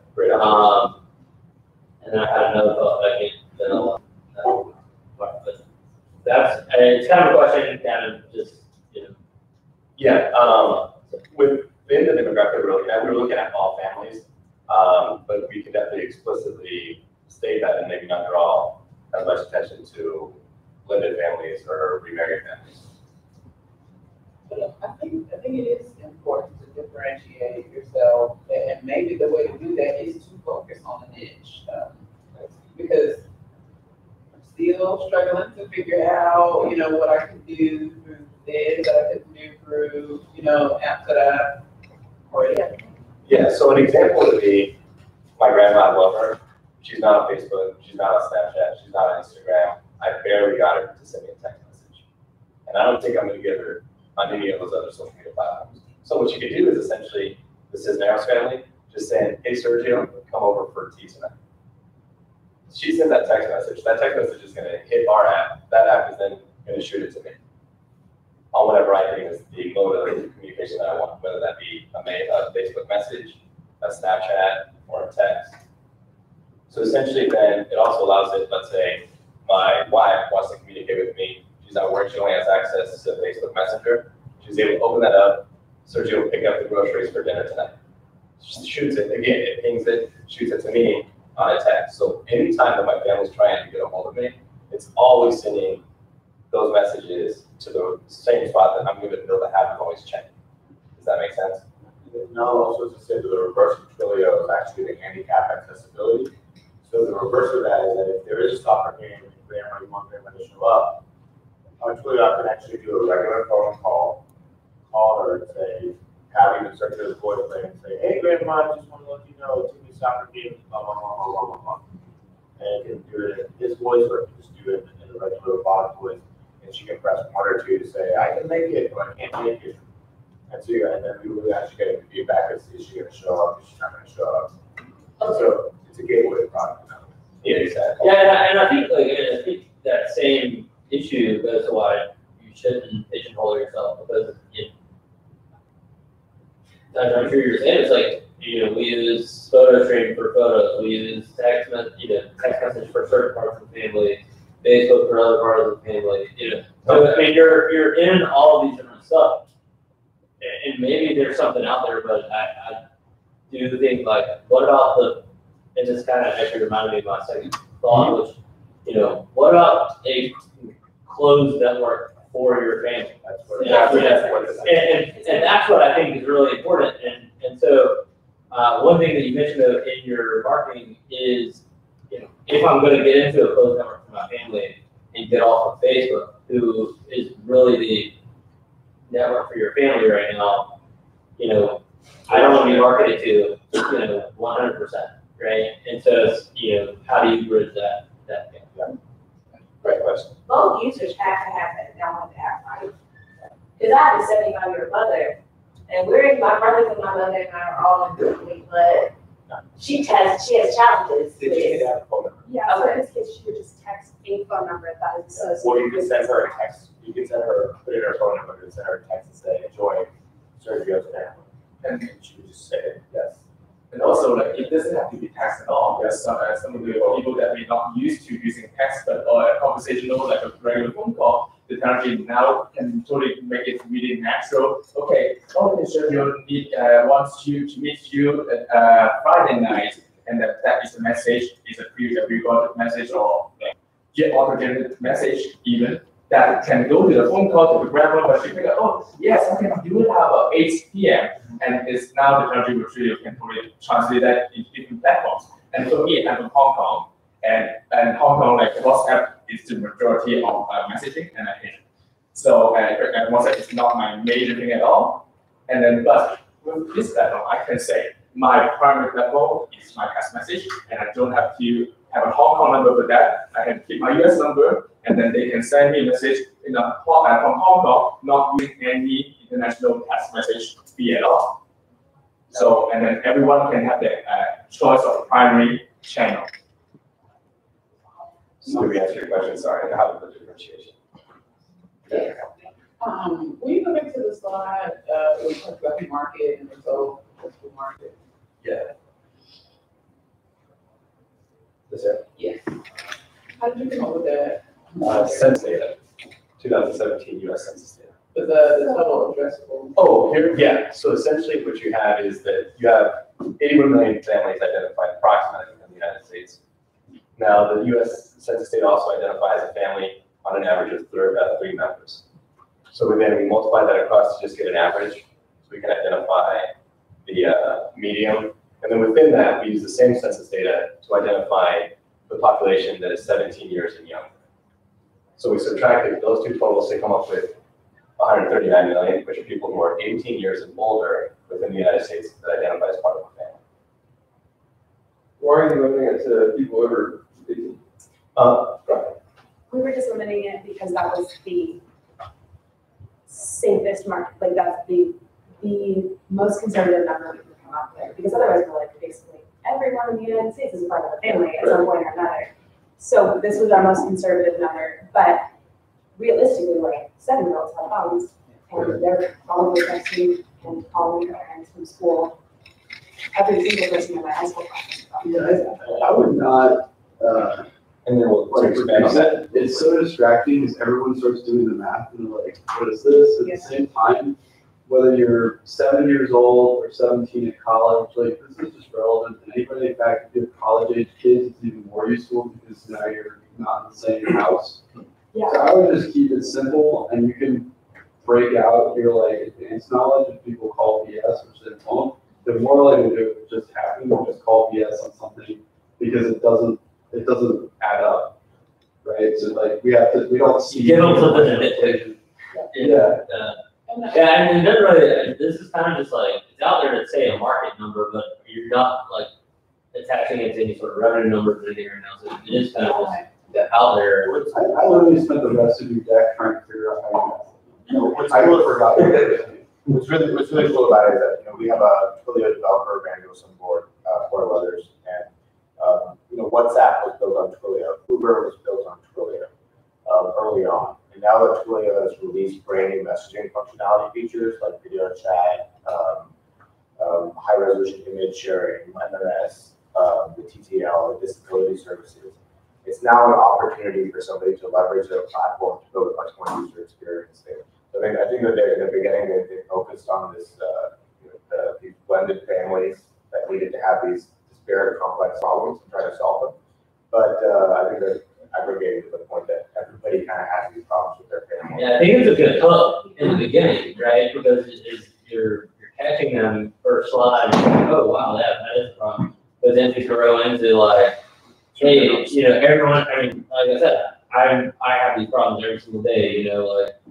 What calendar did I put it on the right calendar so my wife's going to see it instead of like, my work business calendar, all that kind of stuff. I think that every family, if I could just, we're in too many applications, and this is a great way to centralize that. I think that's a point that didn't get across at all, and you need to figure out how to do that because it's really neat.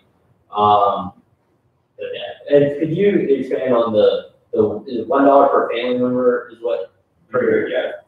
Is that like? So like, say you add grandmother's phone number, that's when you add the $1. Is that right? So yeah, so I'll tell you why I kind of suggested that to them based off of the WhatsApp thing, and I'll tell a story as well. I don't know, many people don't know why Instagram was bought for $1 billion and why WhatsApp was bought for $20. And there's a simple thing that WhatsApp does is that they say they're going to charge you $1 a year. I don't think you've ever looked at it, but they never actually charged you $1.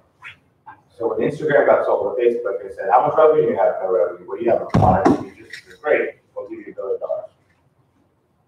When WhatsApp walked in the Facebook store, they said, all right, we'll give you about $4 or $5 billion. And what's upset? I don't think so. They said, why? I said, well, look at our statements.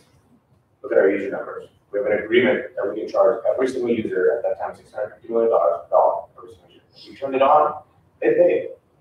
So we'd be able to produce that $1 billion in revenue every single year. And we're growing at a rate of 15% every single time.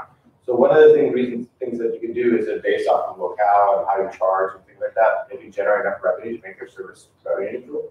So that's fair. But they need to be focusing on growth.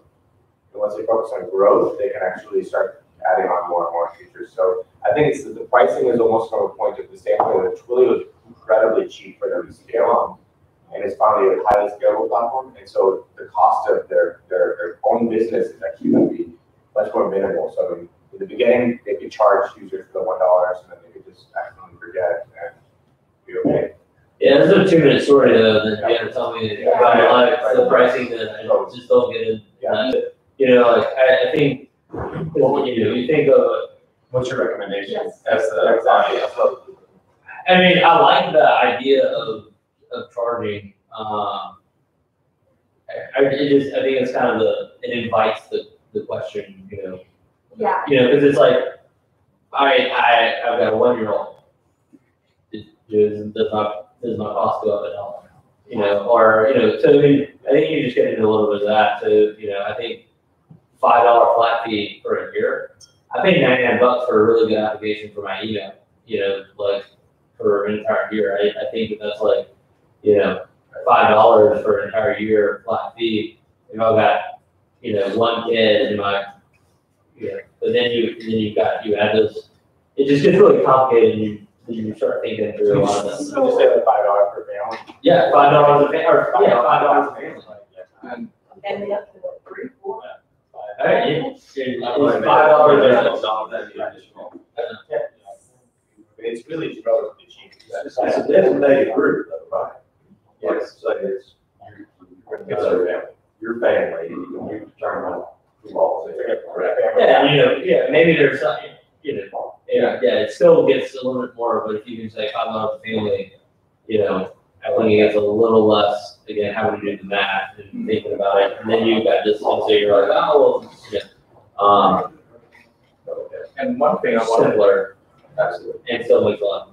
One thing I want to add on that is like we discussed about last night about why this is different from regular messaging like thing is that on it's like she had like different families and some of the kids belong to one side of it and some belong to the other side of it, and so she has some of her supporting system and her ex has some supporting system and the parents mother will have some supporting system. And then so if that kid needs to be taken care of and she and that other parents cannot agree on something and they need to seek or have from the supporting system, they can do it that way and then without disturbing the first side and then between one side and the supporting system on the other side, they don't have to know each other's content at all. So that is a way, that's why it's like it's something that makes it special and then they can still make it work without exposing too much because things can get complicated. So you can belong to 2 groups. Yeah, so I don't know, I think if we could find a way to not turn all the messaging component, I think that would be the best, because I don't know why I would do messaging. But I'd be on other features like doing financial transactions and doing document storing and stuff like that. Like when we add on those things that are actually things that would entice people, and we've already gotten them in the door, they've already started messaging on our app, they see the use in it, and they want to continue using it, then they'll be willing to pay $5 a family or whatever for storage, or, you know. And also we talk about like when you want to use a different platform, if I prefer text, if I prefer phone for my grandma, and that can be premium. And also when you think about how much of data you can get on big data, not on personal level, just to know in this zip code, how many kids are being served under that, or how many elderlies. And you get a good figure on the service related to that, childcare, healthcare, those are business intelligence as well. So those are the other side of the value that this product can create. Yeah, I get a little worried just as someone and say like, all right, if you're going to go like family network, right? I mean, that's your thing. Go in that free Facebook model where you're living off, you're living off data, right? You're living off advertisers and not somebody paying for it. And if it's family information, that's like the most personal and needs to be secure information. So, I think, people would be willing to pay a small price for it. Because that's why I said I think they need to have some sort of payment for it because of the current climate. Oh, it totally Cambridge, analytics. So I just want to get some input because one of the things I was thinking of when we were thinking about pricing was, I know in Europe they have this law of right to be forgotten, like, they do it in reverse. So I was thinking we could spin it and say, okay, for $20, you can join for free, but then we'll have access for your data for marketing for an extra fee, $20, $50, $100 a year. We'll keep it private and for group. We won't resell your data. We're not going to track you. Yeah, I think that you get a little slippery slope with like, it's like, it's being fun. All right, it's like, well, what about all my like social security and if you're doing that type of storage, which I think is a really awesome component, so that all of that stuff is needed at different times by different people. Like I'm not there. You can add babysitters into that. Like with limited access to, there's just lots of really cool stuff. So I think it's, but if you're in this like, oh, well, sometimes it's data and driven. I think you have to be one or the other. On something it's like, and obviously that's just my opinion. No, that's good feedback. It's risky. You want to get it right. So one quick question. Because you don't know like what. I think the trust has to be the primary point. The trust is part of the product's delivery. And I think if you're delivering something valuable, the people are starting to realize that they have to pay for it. I mean, it just is. We're building here at Mantle a professional and social network that is a closed, invite-only, good for professionals and entrepreneurs, and people are paying for it. They're paying $8 a month, much less than a year. But we're giving them a lot of value as well. So I think you're giving them value. Hey, I can connect easily on the channel that I want to, and everyone else can. That's a lot of value. Plus, the storage and potential photo sharing and a closed network. And, combining a bunch of apps. I mean, when LinkedIn came around, they weren't doing anything that Facebook couldn't do, right? And so somebody has to do a family network, but it has to be a little bit more closed, I think. Okay. Yeah, well, that's in my the idea. That's great. Yeah, thank you. Well, I said one more thing. I may have missed it, but the shock factor of the kids sitting there for 45 minutes and somebody didn't check their message or whatever, okay? How is that prevented in this system? I mean, does it make sure somebody acknowledges that I got the message, the dad sends a message, and he doesn't know if it was received, or if somebody says, okay, I can go, or I can do it, or whatever. You do 10-4 over now. Who acknowledged that, okay, I got it? Sorry, I can't guarantee that. Yeah. But what we can guarantee is that when you say you're going to be checking your messages, that message is delivered. And also, it's like there are many different channels. Maybe one time I'm going to make that request in an email, and another time it's on WhatsApp, or another time it's something, oh, we're in the middle of the Facebook Messenger. I said, oh, next Friday I cannot do it. And then there's so many different sources of information, and we got lost track. And then here, I will just give you, it's like, I give minus no more escapes, because everything is in a consistent channel when you choose that optimal channel. So it eliminates the excuse. Yeah, well, what you're saying is you have read receipt, okay, information that you check off. I need confirmation, and when somebody read it or somebody acknowledged it, Ideally, they would have a bot, okay, so we'd be trying to manage the family then and saying that somebody should be picking up the kid every day in school, and unless somebody is confirmed that they're gonna pick it up, it's gonna send everybody a notification just again, an hour before the school day, said who's picking up. Yeah. So that part's like kind of.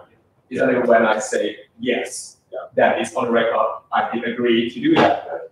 So it cannot, it doesn't get me to the spot, but it tells everyone that I did do that. So, thank you very much, and thank you all. I would also like to give every of the guests like a little token of friendship and appreciation as well. So this we don't want to bust away. Thank you very much.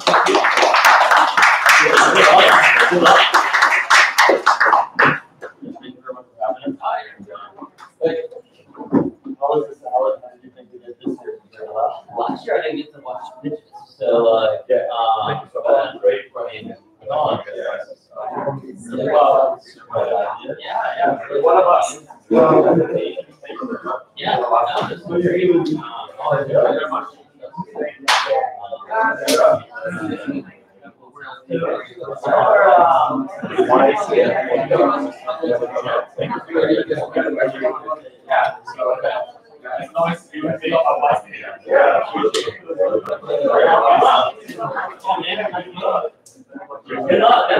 Seriously, I never.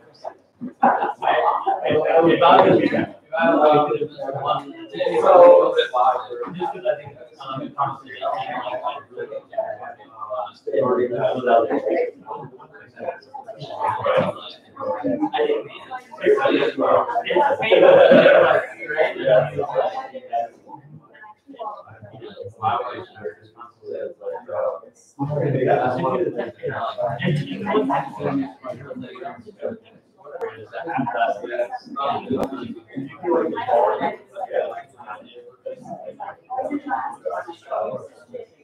And I can't imagine in a situation where the other person, there's a little bit of like, oh, that's your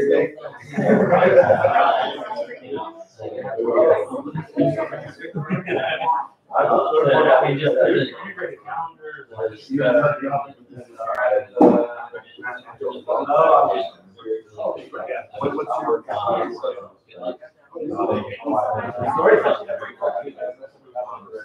yeah, nice.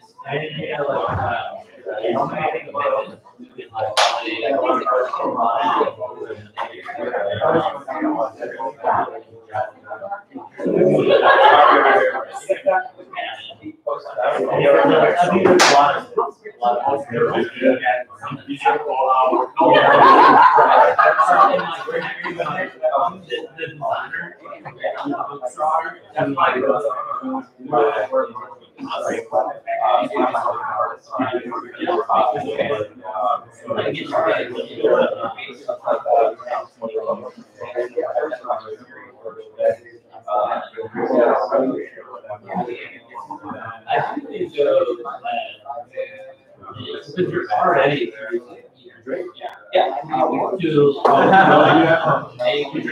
easy, like, it's when you're just like, yeah, you find it easier or like their own. Because it's like 0 hours off. Because I know. Hi, did you do good? Did you do good? Good job. I'm sorry I wasn't there.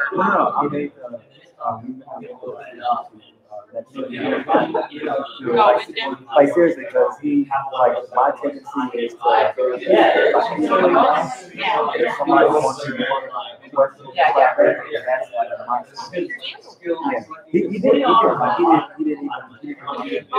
he does a really good job of getting stuff, and it's a great idea, and it sells itself. And if you get somebody, he does a great job. I need somebody to fix my surgeon. Not really. Yeah, my real pet tech. But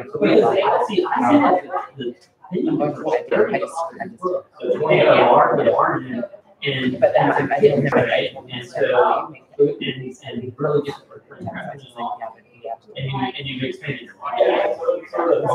We have we're writing for Like, like story of the mom and the dad, and like their names and everything.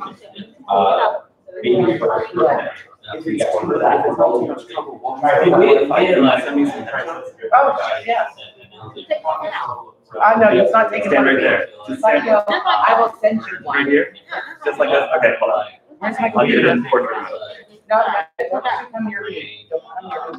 Move further away. Oh, no, sorry, that's for me. Okay, okay. Wait, Where's my computer? can you, Out there. And we would like. it's just paper. Yeah. 3, 2, 1. I'm gonna put Slack. Perfect. Wait, can you do that? This is. It's perfect. Here, can I get one? Did I put a goofy one up? Is that what I'm doing? Yeah. Relate a little bit. Brian's gonna be. I also. I grew up without being in a book. Wherever you are. No. What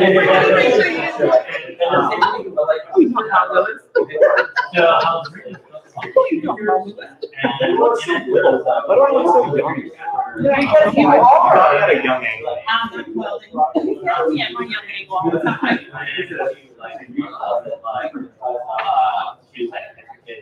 All the kids in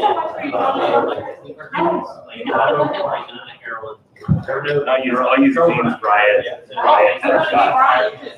All right. We have to move now. We have to move now. Let's be up the same.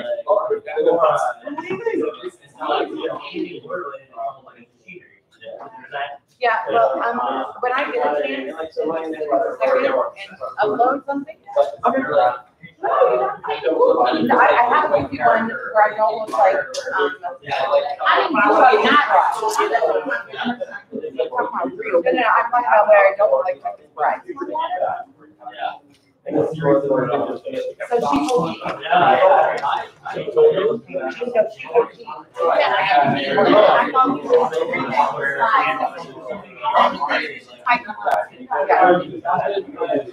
I'm sorry, you no longer be on vacation.